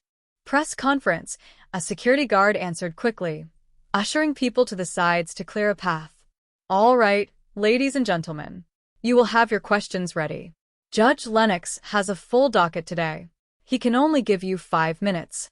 A moment later, a distinguished man with graying hair and an authoritative presence stepped forward. It was Judge Clayton Lennox, a man whose reputation for fairness and strict adherence to the law preceded him everywhere. The reporters immediately surged forward, their voices overlapping in an eager chorus. "Your Honor," one reporter shouted. "All right, now do not growl," Judge Lennox said with a warm, grandfatherly chuckle, waving his hands to quiet the room. "Is it true, Judge Lennox," another reporter asked, leaning in with a microphone, "that you intend to reject your appointment to the state Supreme Court?" "Well, gentlemen," Judge Lennox replied, keeping his expression neutral yet pleasant, "you know as well as I do, the governor has not made his selection public just yet. Senator Fox says you are far and away the odds-on favorite, sir," a third journalist countered. "I know, fellows," the judge said, his tone turning reflective and earnest. "You are all familiar with my feelings on the importance of the lower court decisions. I truly feel the present bench I occupy is an essential example of that principle. Now, if I were to get the appointment, there is no way, unless of my good conscience, could I. Before the judge could finish his sentence, the calm of the courthouse was shattered. A sudden movement broke through the crowd. A man pushed forward with terrifying speed. The chaos erupted in a fraction of a second. "Hey, do not go," someone yelled. "Your Honor," another screamed. Out of the way, a voice boomed. "Hey, get him," a guard shouted as panic rippled through the hallway. "Come on." "Watch out. He has got a gun." The crowded corridor turned into a sea of rushing bodies. Greg Albin found himself swept up in the madness, his eyes wide with horror as he stumbled forward into an open space. In his hand, completely freezing him with terror, was a cold, heavy metal object that had just been shoved into his grasp by a passing stranger in the blur of the crowd. "Stay away from me," Greg cried out in sheer desperation, waving his hands wildly as the camera lenses focused directly on him. "Stay away, all of you. Stay back. Keep rolling." Eddie, a news producer, shouted to his cameraman, sensing the magnitude of the unfolding tragedy. "All of you, stand back," Greg screamed, backing away toward the exit doors, terrified by the sudden realization of what was happening. "Do not you follow me." "Where are the deputies?" a voice yelled from the back. "Where are the phone lines? Where are the deputies? Where are the deputies?" But it was already too late. On the polished floor of the courthouse, a great man had fallen. Someone knelt beside the still form, checking for a pulse, before looking up with a grim, sorrowful expression. "He is gone," the voice whispered. "He is dead. He is dead. He will fall." The evening had settled quietly over the city by the time Barnaby Jones returned to his office. The veteran private investigator, known for his sharp mind, easygoing demeanor, and unparalleled dedication to the truth, was ready to wind down for the night. His trusted associate, Betty, was gathering her things near the front desk. "Good night," Betty said with a warm smile. "Night-night," Barnaby replied, his voice carrying the familiar, comforting drawl of a seasoned lawman. "See you in the morning." "Righto," she answered as she stepped out into the cool night air. Barnaby walked back into his private office, reaching out to switch off the desk lamp. Suddenly, a shadow moved from the corner of the room. The metallic click of a firearm echoed softly in the quiet space. "Do not move," a tense, trembling voice commanded from the darkness. Barnaby froze, his expression remaining remarkably calm despite the sudden danger. "You can count on it," he replied smoothly. "First your gun," the man said, stepping into the dim light. It was Greg Albin, his clothes disheveled, his eyes wild with fear and exhaustion. "Easy," Barnaby said, slowly reaching down with 2 fingers to remove his weapon and placing it gently on the desk. "All right, now your wallet." Barnaby reached into his coat pocket, pulling out his leather wallet and tossing it onto the desk beside the gun. "Whatever you find in there is not going to make it all worthwhile," Barnaby observed dryly.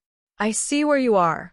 If you took a correspondence course in armed robbery, the post office must have lost one of your lessons." Greg did not grab the wallet for himself. Instead, he unzipped a small bag he was carrying and placed a thick stack of $100 bills directly onto the desk. "There is $5,000 in there," Greg said, his voice cracking with emotion. Barnaby looked at the money, then back up at the desperate man standing before him. "I see it," Barnaby murmured. "What is it for?" "My name is Greg Albin," the young man said, tears welling in his eyes. "And I want you to find out who murdered me today." Barnaby studied his face for a moment, the pieces of the evening news beginning to click together in his mind. "I think you have got it backwards," Barnaby said gently. "On the 5 o'clock news, I saw you murdered Judge Lennox today." "That is what you think you saw," Greg pleaded, taking a step forward, his hand shaking. "But my life ended in that courthouse today. I did not do it, Mr. Jones." "The smartest thing you can do right now is turn yourself into the police," Barnaby advised, his tone shifting to one of parental concern. "I've been in jail once," Greg countered, shaking his head bitterly. "They will never believe me. And after the way I was set up, I was framed. The All Points bulletin they've got out on you says you are armed and dangerous," Barnaby reminded him softly. "They will take you, alive or dead. It does not matter Greg whispered, looking down at the floor in utter defeat. Unless someone can help me, it is all over for me anyway. But I wanted to find out who pulled that trigger. I want the truth known. Barnaby looked at the heavy stack of currency, then at the raw honesty shining through the young man's terrified eyes. I will need more information than this, Barnaby said. Look, I have heard about you, Mr. Jones, Greg said, backing toward the window as the distant sound of a siren echoed from the street below. Now, I have risked my life for these few minutes here. Please find out. Please. For my wife and for my kids, I am not a murderer. Somebody has got to believe that. Before Barnaby could step around the desk, Greg lunged forward, snatching Barnaby's car keys from the hook near the door. All right. Do not move, Greg warned. Do not move. The keys. You are my only hope, Mr. Jones. Please. Please. With a final, desperate look, Greg bolted through the side door, disappearing into the dark shadows of the alleyway below. The next morning, the morning light did little to ease the heavy tension hanging over the Albin household. The front yard was a circus of flashing police lights and parked cars belonging to curious neighbors. Barnaby Jones walked up the front steps, knocking gently on the wooden door. The door opened slightly, held by a secure chain. A tired, tear-stained face looked out at him. You close the door, darling, a gentle female voice said to a young child standing behind her. Close it hard. Can you hold it? She then looked through the crack at Barnaby. Morning. Look no more, please, she whispered before Barnaby could speak. I mean reporters or police. I said everything I had to say last night. Mrs. Albin, Barnaby said, his voice soft and deeply respectful. My name is Barnaby Jones. I am a private investigator. Your husband hired me last night. Greg hired you? She asked, her eyes widening in disbelief as she slowly unlatched the safety chain and opened the door fully. I do not understand. Well, neither do I, Barnaby admitted frankly, stepping inside the modest, neatly kept living room. He gave him $5,000 last night. This is some kind of a trick, is not it, Mr. Jones? She asked, her voice defensive but tinged with a desperate hope. I hope it is, Barnaby replied honestly. It is a pretty expensive one, just to answer a few questions. What do you want to know? She asked, sitting down on the edge of a chair, clutching a handkerchief in her hands. Did he mention Judge Lennox to you recently? Barnaby asked, remaining standing.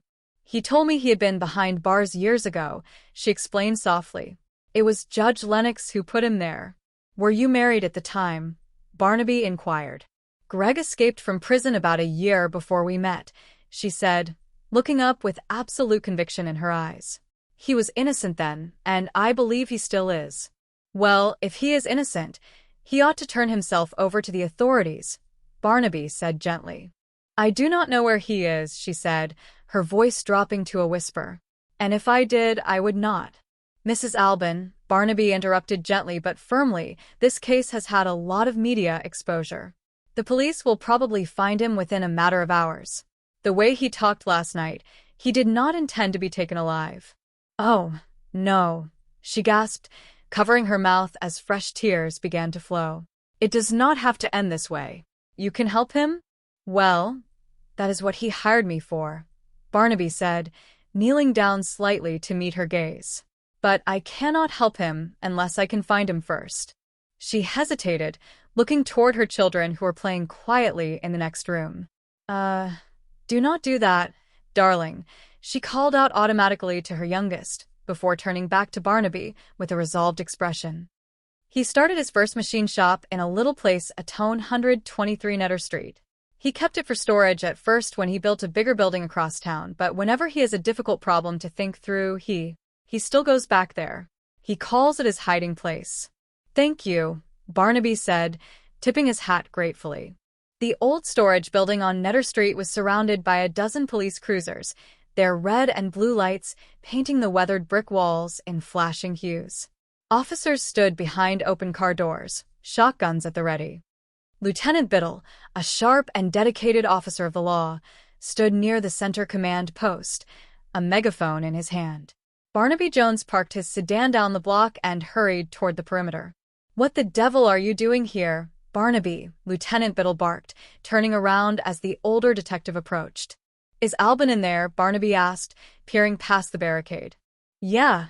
Officers were making a routine check of the property when they spotted his vehicle, Biddle explained quickly. Now, 2 of you guys go around in that alley there. Cover that exit. That way. You 2 guys get up on the roof. Give me that bullhorn. Biddle lifted the megaphone to his mouth, his voice booming across the empty lot. Albin? Now, nobody has to get hurt. Just throw your gun out and come out with your hands in the air. You do not stand a chance. Barnaby reached out, gently lowering Biddle's arm holding the megaphone. Those are my clients, Barnaby said softly. This business must be getting tough to come by, Biddle muttered, looking at Barnaby with genuine concern. He has got a wife and 2 kids, Barnaby pleaded. I do not think he wants to see anybody killed, except maybe himself. Let me talk to him. Barnaby Jones, Greg. Barnaby shouted toward the broken window of the warehouse. I want to come in and talk to you. There is nothing to talk about now, Mr. Jones. Greg's voice echoed from within the dark building, filled with exhaustion. Change things, Barnaby called back, trying to buy time. Back here until he is in custody. This is my responsibility, Biddle insisted, grabbing Barnaby's shoulder. Just try to keep a big mistake from happening, Barnaby said, standing his ground. He made the mistake when he killed Judge Lennox, Biddle countered firmly. Now, will you get back here? I do not want anybody else hurt. Suddenly, a shadow moved near the side door of the warehouse. Greg Albin stepped out, a revolver gripped tightly in his right hand, looking wildly around at the circle of armed officers. Hold it, Albin, Biddle roared. Do not be a fool, Greg, Barnaby yelled, reaching out a hand. But the tension was too high. A sharp crack of gunfire echoed through the alleyway as a police marksman fired from the perimeter. Greg gasped, dropping his weapon as he collapsed onto the gravel lot. Get an ambulance out here on the double, Biddle shouted into his radio, running forward alongside Barnaby. He is bleeding. He is in bad shape. Biddle looked down at the fallen young man, then up at Barnaby, with a somber expression. I had no choice, Barnaby. Yeah, I know, Barnaby replied softly, kneeling beside Greg and pressing a clean handkerchief to the wound. Strange thing about him. He did not think he did either. The sterile smell of the hospital corridor was overwhelming as Barnaby Jones and Lieutenant Biddle waited outside the intensive care unit. The doors finally swung open, and a tired surgeon stepped out, pulling down his mask. How did it look, doctor? Barnaby asked, stepping forward. His vital signs are stabilizing enough for surgery, but it is marginal, the doctor replied, wiping his brow. What are his chances? Biddle inquired. 1 in 4, maybe, the doctor said with a heavy sigh. You will have to excuse me, gentlemen. I have to check on the operating room. Biddle watched the doctor walk away, shaking his head. Boy, he would give a month's pay if he would set even money. If Greg had fired, you might have paid with a lot more, Barnaby. I better call into the precinct. As Biddle walked away toward the public phones, Mrs. Albin arrived in the hallway, accompanied by a supportive young woman. Barnaby immediately walked over to comfort them.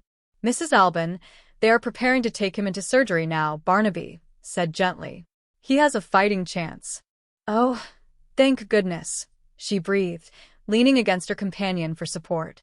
Mr. Jones, this is Hilda Waters, Greg's secretary at the firm. Miss Waters, Barnaby said, nodding politely. Mr. Jones, Mr. Albin is a very fine man, Hilda Waters said, her voice filled with fierce loyalty. And those terrible things they're saying about him on the television are just not true. Miss Waters, Barnaby asked, shifting into his investigative mindset, is there any reason for Mr. Albin to have been upset yesterday? Was he in any trouble at the office? No, sir, she answered immediately. Why, he had a smile for everyone. He is the nicest man I have ever worked for in my life. Is there any explanation you can think of for his going down to the courthouse yesterday morning? Barnaby pushed gently. Why, to answer the subpoena, she replied, as if it were the most obvious thing in the world. What subpoena? Barnaby asked, his eyebrows raising slightly. A man delivered it just before closing, the day before yesterday, she explained. Did you see the man? Barnaby asked. No, But the subpoena explicitly said that Mr. Albin was to appear as a witness at 9 o'clock yesterday morning, she stated. Barnaby turned around as Betty walked into the hospital lobby, having just arrived from the office. Betty, would you check that out for me? Barnaby asked. The court clerk's office is still open. I can just make it, Betty said, nodding quickly and turning on her heel to head back to the parking lot. Barnaby, Biddle's voice called out as the lieutenant returned from the phones, holding a fresh piece of paper. Excuse me, ladies. Barnaby, ballistics just checked the gun we recovered from the warehouse. It is the same weapon that killed Judge Lennox. Are you certain? Barnaby asked, his eyes narrowing. There is no question, Biddle said firmly. Also, we have completely nailed down Albin's true identity. His real name is Arnold. He went down years ago for armed robbery, sentenced to a term of 1 to 10 years. He and his cellmate busted out of San Quentin 8 years ago. His cellmate, Barnaby repeated thoughtfully. Kelly, Biddle said, looking at his notes. Dennis Kelly. He turned himself back in after a few weeks and service full-time. He cleared his parole about a year ago. His cellmate ought to know more about Greg than anyone. Barnaby mused aloud. Barnaby, we have got Albin locked for this, Biddle insisted, pointing a finger at the report. That armed robbery charge from his past. Yeah, what about it? Barnaby asked. The judge that sentenced him back then was Judge Lennox, Biddle revealed triumphantly. Now, on that very day in court, Albin threatened that if he ever got free, he would kill him. 50 witnesses heard it. Barnaby. We have got our man. We have got our motive. Maybe, Lieutenant, Barnaby said, a slow, calculated smile spreading across his face. But until I tie up some loose ends, I have still got a client to represent. The local marina was peaceful, the afternoon sun reflecting off the calm water as luxury yachts rocked gently in their slips.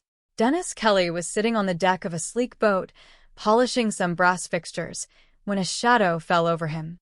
He looked up to see an older man in a light suit standing on the dock. Hey, Kelly said defensively. Thank you, Barnaby said, stepping onto the edge of the boat with practiced ease. Mr. Kelly? Yeah, Kelly replied, setting down his rag. I am Barnaby Jones, the investigator introduced himself. I would like to ask you a few questions about Greg Albin, alias Arnold, a former cellmate of yours. Look, I did my time, Kelly said quickly, standing up and wiping his hands. I served my full parole.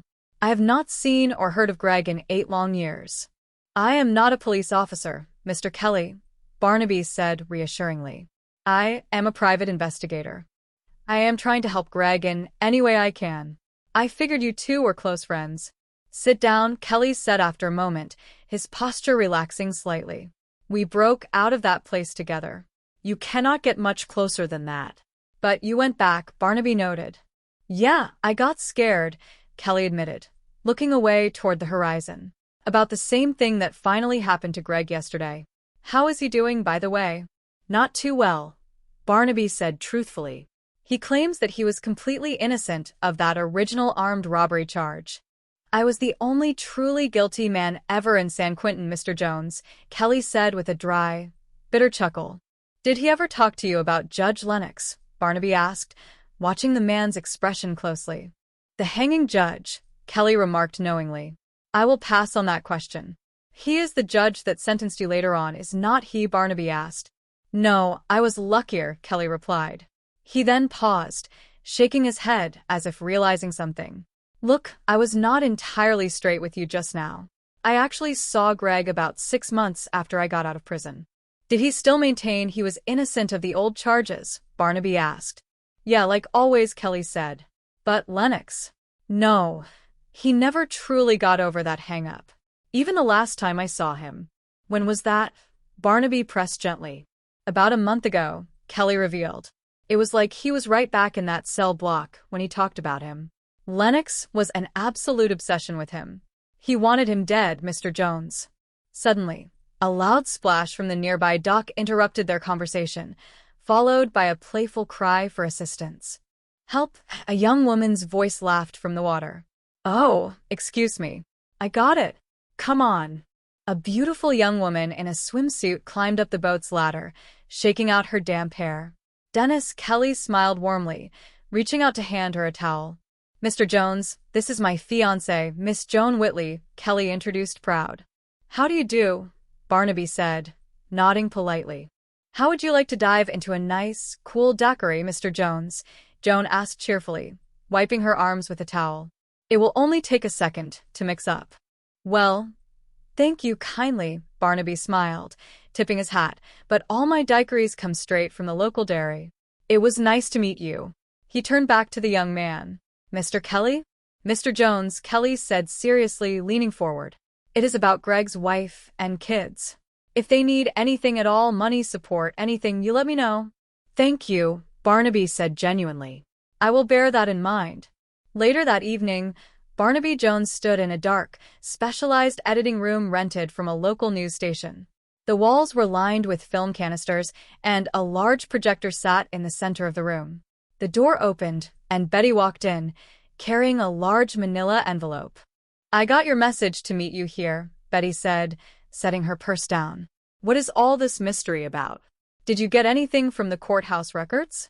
Absolutely zero, Barnaby said, shaking his head as he adjusted a reel of film on the projector.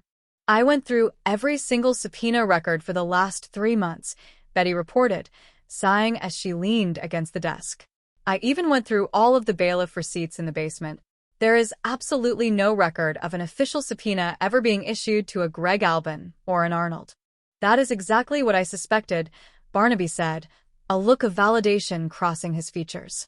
It is customary to give a witness a reasonable amount of notice, and there was nothing on the books. You made me go through all that dusty paperwork for nothing, Betty teased with a smile. Maybe for something very important, Barnaby countered gently. The door to the editing room slid open, and a cheerful technician carrying a fresh roll of film stepped inside. The room is all set and ready to roll, Mr. Jones, he announced. Betty smiled warmly at the newcomer. Betty, do you remember Snipper Wilcox? Barnaby asked, gesturing to the young man. I sure do, Betty said brightly. Hiya, Snipper. How is the girlfriend doing? Well, I have not seen much of her since Mr. Jones got my wheels back for me last year, Snipper laughed, adjusting his glasses. You see, when she asked to borrow my car, I did not know that she meant forever. You ready to view this footage, Mr. Jones? Anytime, Barnaby replied. Roll it, Harry, Snipper called out to the booth. The lights in the small room dimmed, and the projector whirred to life, casting a bright, flickering beam of light onto the white screen. The familiar footage of the courthouse press conference began to play. All right, ladies and gentlemen, the recorded voice of the security guard boomed through the speakers. You will have your questions ready. Judge Lennox has a full docket today. He can only give you 5 minutes. Your Honor. All right, now do not growl. Is it true, Judge Lennox, that you intend to reject your appointment to the state Supreme Court? On the screen, the image of Judge Lennox appeared, smiling at the cameras. Gentlemen, you know as well as I do that the governor has not made his selection public. Senator Fox says you are far and away the odds-on favorite, sir. All right now, fellas, you know my feelings as far as the importance of the lower court's decisions. I feel at the present bench that I occupy. Could you cut the sound right there, Snipper? Barnaby requested, raising a hand. Sure thing, Snipper said, hitting a switch. The audio died, leaving only the silent movement of the crowd on the screen. Yeah, it is just about here in the sequence that Albin supposedly fires the weapon, Betty observed, leaning in closer to examine the grainy black and white image. I wish I could be as sure of that as the television makes it seem, Barnaby murmured thoughtfully, staring intently at the background figures. The midday sun cast long, sharp shadows across the courtroom steps, a stark contrast to the stifling tension radiating from the marble hall. Barnaby Jones, a man whose stature was as solid and reliable as the tweed jacket he wore, stood with his hands tucked into his pockets, his sharp blue eyes scanning the gathered crowd of reporters and cameramen. The air was thick with the scent of ozone and the frantic energy of a looming press conference. Judge Lennox, a man of rigid posture and an even more rigid sense of justice, was expected at any moment, and the press was hungry for his reaction to the rumors of his appointment to the state Supreme Court. A man pushed his way through the cluster of journalists, his face pale and his hands trembling. This was Greg Albin, a man whose life had suddenly, violently derailed. He clutched a legal document as if it were a life raft. He approached a clerk near the entrance. "May I help you?" The clerk asked, glancing up from a mountain of paperwork. Albin swallowed hard, his voice barely a whisper. "What?" "Oh, I do not know. My name is Greg Albin. I received a subpoena to appear in court. Must be some mistake. I did not witness any accident." The clerk took the paper, his eyes scanning it with practiced indifference. "Well, it looks in order." Albin felt a chill crawl up his spine. "There is some mistake." "I am afraid you will have to explain it to the court," the clerk replied, turning back to his desk. No. "You do not understand. I will check on it. You sit right over there. I will call you." Albin sat, the world around him blurring. Suddenly, the lobby erupted. The press conference was beginning. Judge Lennox strode in, flanked by bailiffs, his presence commanding the room. "All right, ladies and gentlemen, you will have your questions ready. Judge Lennox has a full docket. He can only give you 5 minutes. Your Honor." "All right, now do not growl. Is it true, Judge Lennox, that you intend to reject your appointment to the state Supreme Court?" The judge adjusted his glasses, a faint, knowing smile playing on his lips. "Well, gentlemen, you know as well as I do, the governor has not made his selection public. Senator Fox says you are far and away the odds-on favorite, sir. I know, fellows. You are familiar with my feelings of the importance of the lower court decisions. I feel the present bench I occupy is an essential example of that principle. Now, if I were to get the appointment, there is no way, unless of my good conscience, could I." The sentence was never finished. A sudden, chaotic movement surged through the crowd. Someone shouted, "Hey, do not go." The world seemed to tilt.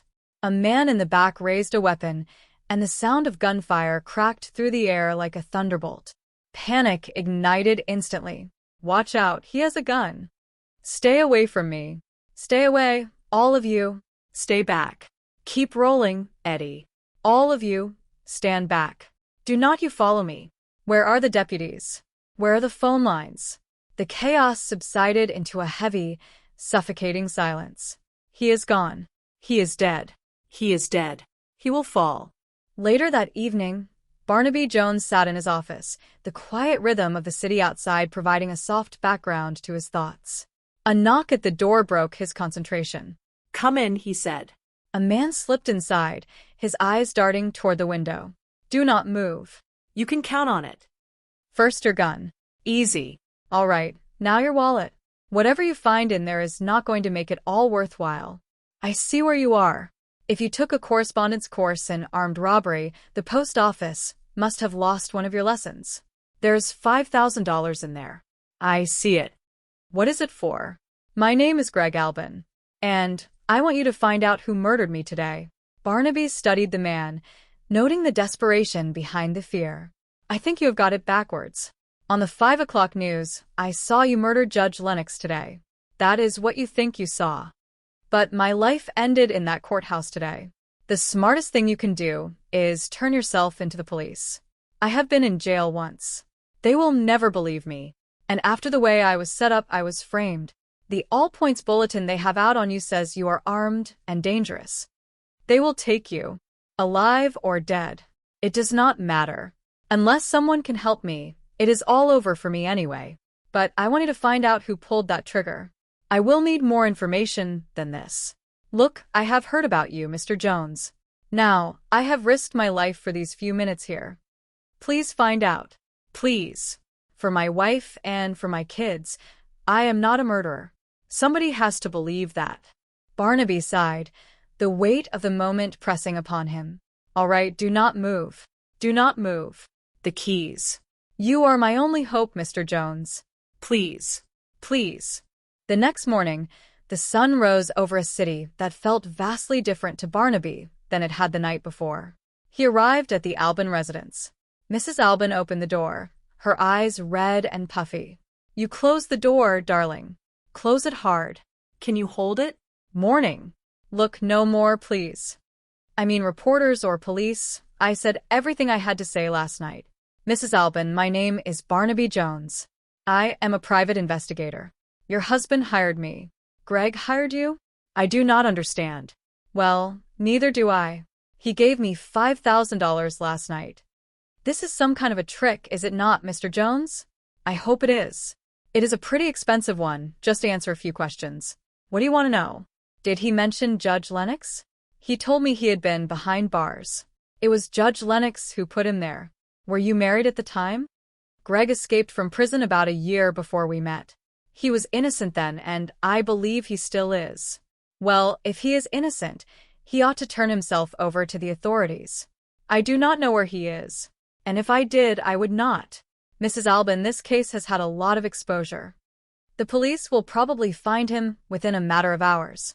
The way he talked last night, he did not intend to be taken alive. Oh, no.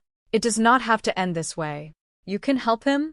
Well, that is what he hired me for, but I cannot help him unless I can find him. Mrs. Albin hesitated. Then her eyes softened. Do not do that, darling. Please. He started his first machine shop in a little place at 123 Netter. He kept it for storage at first when he built a big building across town, but whenever he has a problem to think through, he still goes back there. Calls it his hiding place. Thank you. Barnaby reached the warehouse at 123 Netter, only to find the police already swarming the scene. What the devil are you doing here, Barnaby? Is Albin in there? Yeah. Officers were making a routine check of the property when they spotted him. Now, two of you guys go around in that alley there. Cover that. That way. You two guys get up on the roof. Give me that bullhorn. Albin, now nobody has to get hurt. Just throw your gun out and come out with your hands in the air. You do not stand a chance. You get down Albin's arm. Those are my clients. This business must be getting tough to come by. He has a wife and 2 kids. I do not think he wants to see anybody killed, except maybe himself. Barnaby Jones, Greg. I want to come in and talk to you. There is nothing to talk about now, Mr. Jones. Change things. Back here until he is in custody. This is my responsibility. Just try to keep a big mistake from happening. He made the mistake when he killed Judge Lennox. Now, will you get back here? I do not want anybody else hurt. Hold it, Albin. Do not be a fool, Greg. A sudden, sharp report echoed through the air. Get an ambulance out here on the double. He is bleeding. He is in bad shape. I had no choice, Barnaby. Yeah, I know. Strange thing about him. He did not think he did either. The hospital was a sanctuary of sterile smells and hushed whispers. Barnaby waited until the doctor emerged. How did it look, doctor? His vital signs are stabilizing enough for surgery, but it is marginal. What are his chances? 1 in 4, maybe. You will have to excuse me, gentlemen. I have to check on the operating room. Boy, he would give a month's pay if he had set even money. If Greg had fired, you might have paid with a lot more. I better call in. Mrs. Albin, they are preparing to take him into surgery now. He has a fighting chance. Oh, thank goodness. Mr. Jones, this is Hilda Waters, Greg's secretary. Miss Waters.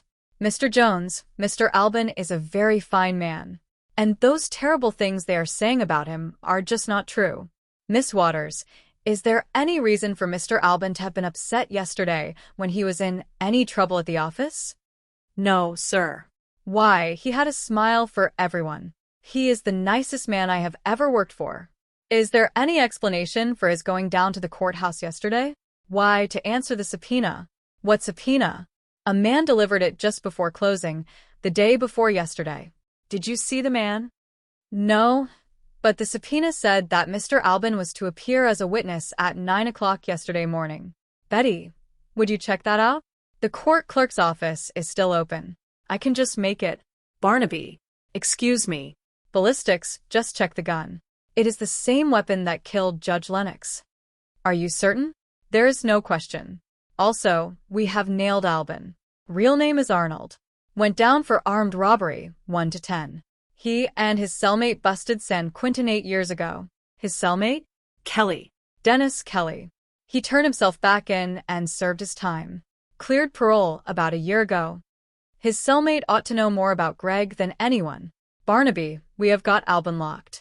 That armed robbery charge. Yeah, what about it? The judge that sentenced him was Judge Lennox. Now that day, Albin threatened that if he ever got free, he would kill him. 50 witnesses, Barnaby. We have got our man. Maybe, Lieutenant. But until I tie up some loose ends, I have still got a client. Barnaby tracked down Dennis Kelly, finding him in a brightly lit, upscale bar. Mr. Kelly? Yeah. I am Barnaby Jones. I would like to ask you a few questions about Greg Albin, alias Arnold, cellmate of yours. Look, I did my time. I served parole. I have not seen or heard of Greg in 8 years. I am not a police officer, Mr. Kelly. I am a private investigator, trying to help Greg in any way I can. Figured you two were friends. Sit down. We broke out together. Cannot get much closer than that. But you went back. Yeah, I got scared. About the same thing that finally happened to Greg. How is he doing? Not too well. He claims that he was innocent of that armed robbery charge. I was the only guilty man ever in San Quentin, Mr. Jones. Did he ever talk to you about Judge Lennox? The hanging judge? I will pass on that. He is a judge that sentenced you, is it not? No, I was luckier. I was not straight with you just now. I saw Greg about 6 months after I got out. Did he still maintain he was innocent? Yeah, like always. But Lennox? No, he never got over that hang-up. Even the last time I saw him. When was that? About a month ago. It was like he was right back in that cell block. Lennox was an obsession with him.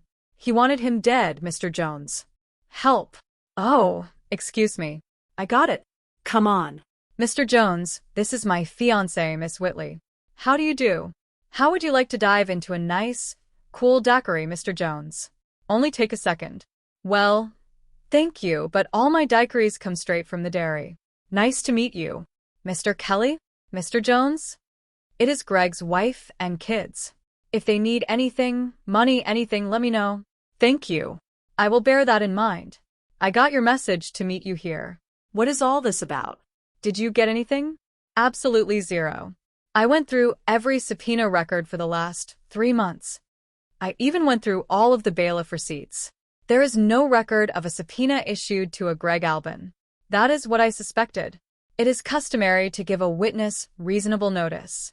You made me go through all that work for nothing. Maybe for something. Back at the office, the team prepared their equipment. Room is all set and ready to roll, Mr. J. Betty, you remember Snipper Wilcox? I sure do. Hiya, Snipper. How is the girlfriend? Well, I have not seen much of her since Mr. J. got my wheels back for me. You see, when she asked to borrow my car, I did not know that she meant forever. You ready, Mr. J? Anytime. Roll it, Harry. All right, ladies and gentlemen, you will have your questions ready. Judge Lennox has a full docket. He can only give you 5 minutes. Your Honor. All right, now do not growl. Is it true, Judge Lennox, that you intend to reject your appointment to the state Supreme Court? Gentlemen, you know as well as I do that the governor has not made his selection public.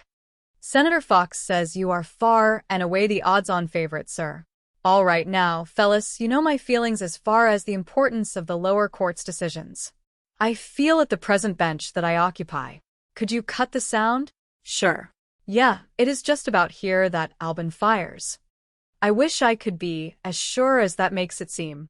Well, that is it, Mr. J. Didn't I see another cameraman at that press conference? Any chance of getting his footage?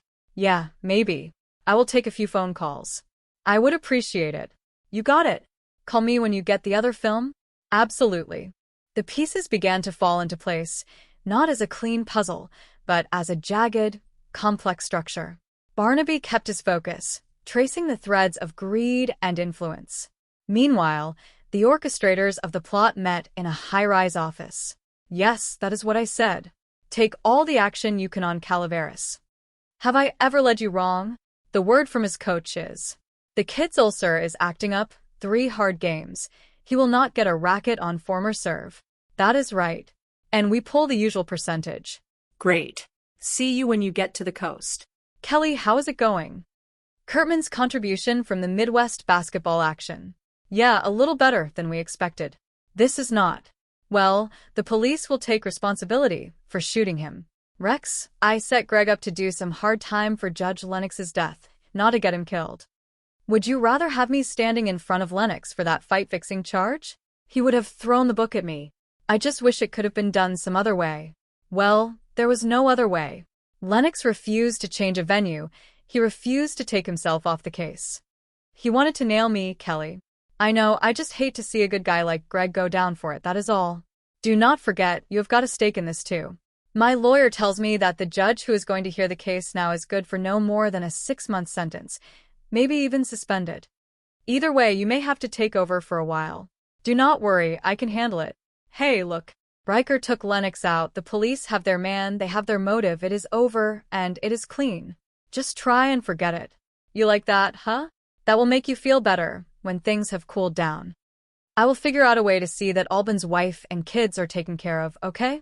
You will have to do better than that. Which I am. I had a visit from a private detective, Barnaby Jones. He is nosing around trying to prove that Greg did not kill Judge Lennox. But what can he prove? There are 10 million witnesses. I know, but just in case he comes up with something, remember, it is my neck that is sticking out. I am the only one involved that can be tied directly to Greg. Okay. I will phone Cincinnati. I will fly Riker out again to keep an eye on him. What is his name? Jones. Barnaby Jones. If Mr. Jones gets too close, we will put him out of business, okay? At the hospital, the tension remained palpable. Oh, doctor, how is he? Well, the next 24 hours should tell us a lot. You know, for a man who tried to get himself killed, he's putting up one devil of a fight in there right now. When can I see him? As soon as we set up the monitors, we will move him into his room. It should not be more than a half an hour. If you would like to, I could hold his questions. No, it will probably take my mind off things. Mrs. Alban, do you know a man named Dennis Kelly? Oh, I do not want to get him into trouble. Well, Mr. Kelly himself said that he had kept in touch with Greg.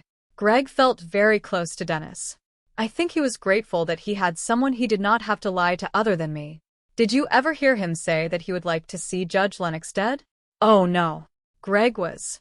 He was really like a different man once he took on the responsibility of a family. In his business. During the last week, when Judge Lennox was in the news, Greg did not even then discuss him with you? Oh, wait a minute. Yes, he did say something. He said that he thought the judge should take the vacancy, because we needed a strong man to balance out the court right now. You sure? Absolutely. He said that he thought the judge was a fair man. That he was wrong in Greg's case, but there was a difference between being wrong and being fair. Barnaby sat with Lieutenant Biddle, sharing a meal. Oh, Lieutenant. Glad to see you made it. You know, I put away guys who do not con nearly as well as you do. Hello, Betty. One more number, 3. Pull up a chair. What got your dander up? Now, this is what you were about to ask for. This way I save myself the indignity of being bribed by a couple of enchiladas. Betty, do you recall my saying anything about bribing an officer of the law?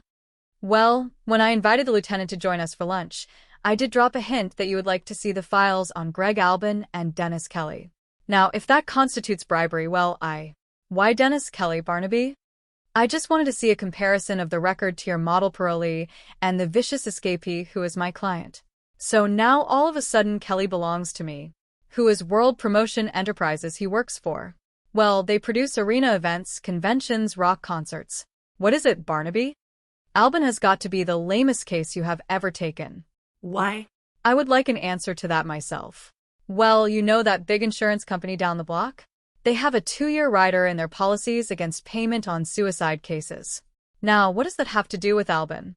Well, the odds are 10,000 to 1 that anyone bent on self-destruction will change his mind within 2 years. So? You want me to believe that Alban waited to raise a family, build a successful business, he had everything in the world to live for, and then suddenly decided to go back and follow through on an 8-year-old threat to kill a judge? Okay. But you said yourself there can be 1 in 10,000. I want a little better bet than that, say 4 to 1 that you asked for seconds on those enchiladas. The sauce, please. And the pepper. They watched the footage, the silence in the room heavy with anticipation. Yeah, Turner. Do not worry, I am with him. I will wait for your signal. I will wait for your signal. Right there. You know these fellas? Well, most of them. We all work the same street. The guy in the dark blue suit and the mustache, you know him? No. Why him? He is in the area the shots came from, and he is the only one with his hands free. All the rest of them are holding mics or notepads. You mean other than Albin? Mr. J, you mean you really think that one of these guys shot Lennox? Hey, would you close that door? We are working in here. Hey, come on. I will get it, sir. Thanks. Can you move this ahead one frame at a time? Sure. Oh. Now, in all the confusion, the man in the dark blue suit is the only one who moved directly to Albin, where the shots were supposed to have come from. Could I have this piece of film? No sooner said than done. There you go. Thank you. With hands like that, you should have been a surgeon. Are you kidding? I am.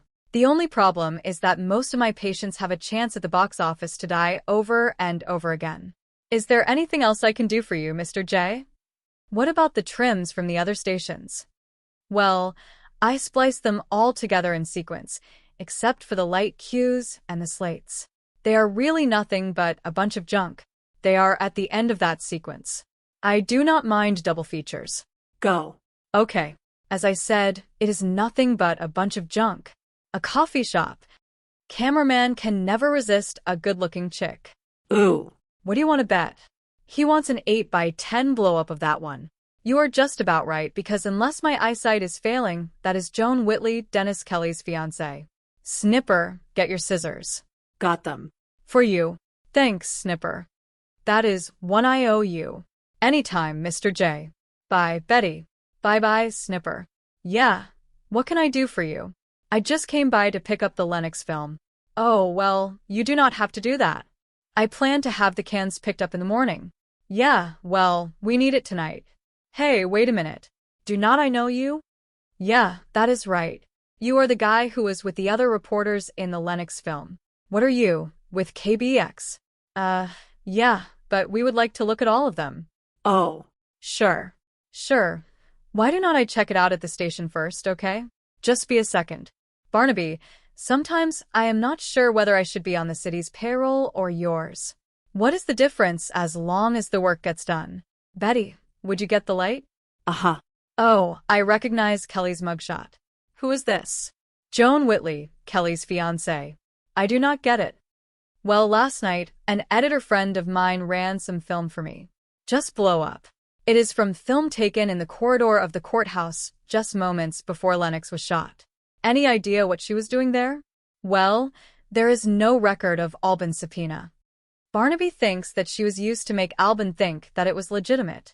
Next, you tell me that it was Kelly who pulled the trigger. No, that is the reason I blew up that picture. No amount of disguise could make this fellow look like him. I got a hunch he is a pro and a good one. Well, you do plan to tell me why you think this fella is the one that hit Lennox. In analyzing the film, he is the only one that could have pulled the trigger and have a chance to plant the gun on Albin. Recognize him? I do not know. If there was no mustache and the hair was just a little lighter, I have had flyers on a guy named Riker out of Cincinnati. Professional killer? No convictions. They just send us an alert when they think he might be headed this way, but I cannot be sure. No mustache. Lighter hair. Get closer. That is close enough. But if he made the hit, where is the motive? Now, Lieutenant, I am not going to tie this up in as neat a package as they did on Albin. Barnaby, that was the television station. When they went to send the film out this morning, it was missing. Did they check Wilcox? Snipper did not show up for work this morning, and they cannot locate him. He is the man who got the film for me. I will have it checked out. Thanks, Lieutenant. I know who killed Judge Lennox. I was there. I saw it. It must seem that way, Mr. Byrne, but hypothetically, was there anyone else who might have had a motive? No. Nobody. Judge Lennox had the best rehabilitation record in the state. And how did he get his reputation as a hanging judge? He did not deserve that name. That came to him when he handed down a stiff sentence to a football player who had thrown several games. There was a lot of publicity. Everybody expected a slap on the wrist. The judge was very firm. Clayton Lennox believed that competitive sports was the root of national character. He actually held an Olympic medal, did he not? Yes, sir. He did. Are there any recent decisions the judge handed down involving sports or sports promotion? Anything like that? No, sir. I have been going over the docket for the past 2 years. I am certain there was nothing. Any cases there where he could have been rough on a guilty defendant? I will look. Here is something. The People versus Rex Turner. Does that have anything to do with sports? This man, Turner, is under indictment for attempting to fix a state welterweight title fight. By any coincidence, does Mr. Turner have any connection with World Promotion Enterprises? As a matter of fact, he is president of the company. I remember that because his attorneys tried very hard to get the case taken off Judge Lennox's docket. It is off now, is it not? Mr. Jones. Miss Whitley. Oh, Mr. Kelly certainly is a fortunate man. You have both a secretary and a fiancé all wrapped up in one pretty package. Thank you. I think I have some good news for him. Could I see him for just a moment? I will see. I think the staircase is too wide at this point. Well, perhaps we will just move this whole section. Yes. Mr. Barnaby Jones to see Mr. Kelly. Send him in. Hello, Mr. Jones. Mr. Kelly, come right in. This is our president, Rex Turner. Barnaby Jones. I know you'll be happy to learn that the doctors tell me that Greg has a better than 50-50 chance of making it. Oh, that is good news. But he faces the rest of his life in prison. Maybe not. That is, if you can help me. Is this man an employee of yours? I do not believe so.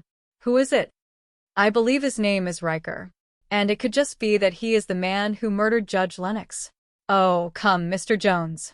That is a bit of a reach, is it not? Not really. You see, that picture is blown up from some film taken in the courtroom corridor the morning Judge Lennox was killed. I have another picture of Miss Whitley, taken at the same place, same time. Well, that is a very good likeness. But that is not me. No, it could not be. Joma is here all that morning. You may have to prove that, Miss Whitley. She can. But your implication that this photo was genuine will have to be proved. Otherwise, I will not allow you to intimidate one of my employees. Do you have that film? Funny. That sounded like a question you already have the answer to. Tomorrow I will find my way out. Get Riker on his car phone. Have him hit him now. Well, what did you find out? I am afraid I am losing my touch. Take a snake and 6 pounds of dynamite to shake that bunch. Well, do you think you could be wrong? Well, what troubles me is how they can stay so cool when they know I am so close. Betty. Do exactly as I tell you. What is it? That is Riker behind us. Go inside and call Lieutenant Biddle. Now. Rain, Riker. The contract you should have let Turner put out for bids. Mr. Jones, I appreciate everything you have done for me. For both of us. But I think I should apologize. No need to. Since we are both here, since Riker admitted he killed Judge Lennox and Snipper Wilcox, Turner, Kelly, and his girlfriend are apologizing for you. To Lieutenant Biddle. Betty, let us you and I get out of here and leave Mr. and Mrs. Albin a little time to themselves. Thank you for everything. Both of you. Oh, by the way, I have a lawyer friend who said in view of your record and all you have been through with Turner, might have a sympathetic ear for a pardon. That is too much to even wish for. I do not know. My mother always used to say wishes come true for good people. You both qualify. Thank you very much. Barnaby stepped out into the crisp evening air, the case finally behind him. The city lights began to flicker on, one by one, like stars descending to earth. He had done his job, as he always did, with patience and a relentless pursuit of the truth. He walked slowly toward his car, feeling the quiet satisfaction of a life well lived. He knew that the world was full of shadows, but it was also filled with people like the Albans, and that was enough to keep him moving forward. He opened his car door, the leather seats cool against the night air. He looked back at the office building one last time, then pulled away, disappearing into the steady, flowing pulse of the city. Tomorrow was another day, and there would surely be another mystery waiting to be solved. But for tonight, he was content to simply drive, letting the silence wrap around him, reflecting on the complexity of human nature and the resilience of the spirit. He breathed in the air, deep and steady, and knew that as long as there was a flicker of hope, there was a reason to keep searching. The road ahead was long, but it was his own, paved with the lessons of the past and the possibilities of the future. He turned on the radio, the soft music drifting through the car, a gentle companion in the dark. Life, he realized, was not about finding the perfect solution, but about never giving up on the search for what was right. And that was a lesson he would carry with him for as long as he continued to be the man he was: dedicated, persistent, and always ready for the next call. He smiled to himself, the stars watching over him, as he turned the corner and headed toward the familiar comfort of his home, knowing that in the grand tapestry of life, every thread mattered, and he was proud to have played his small, significant part in it. The journey was not over. It was simply pausing, waiting for the dawn to break and the next chapter to unfold, and he was ready for it, just as he had always been, with the quiet dignity of a man who knew exactly where he stood.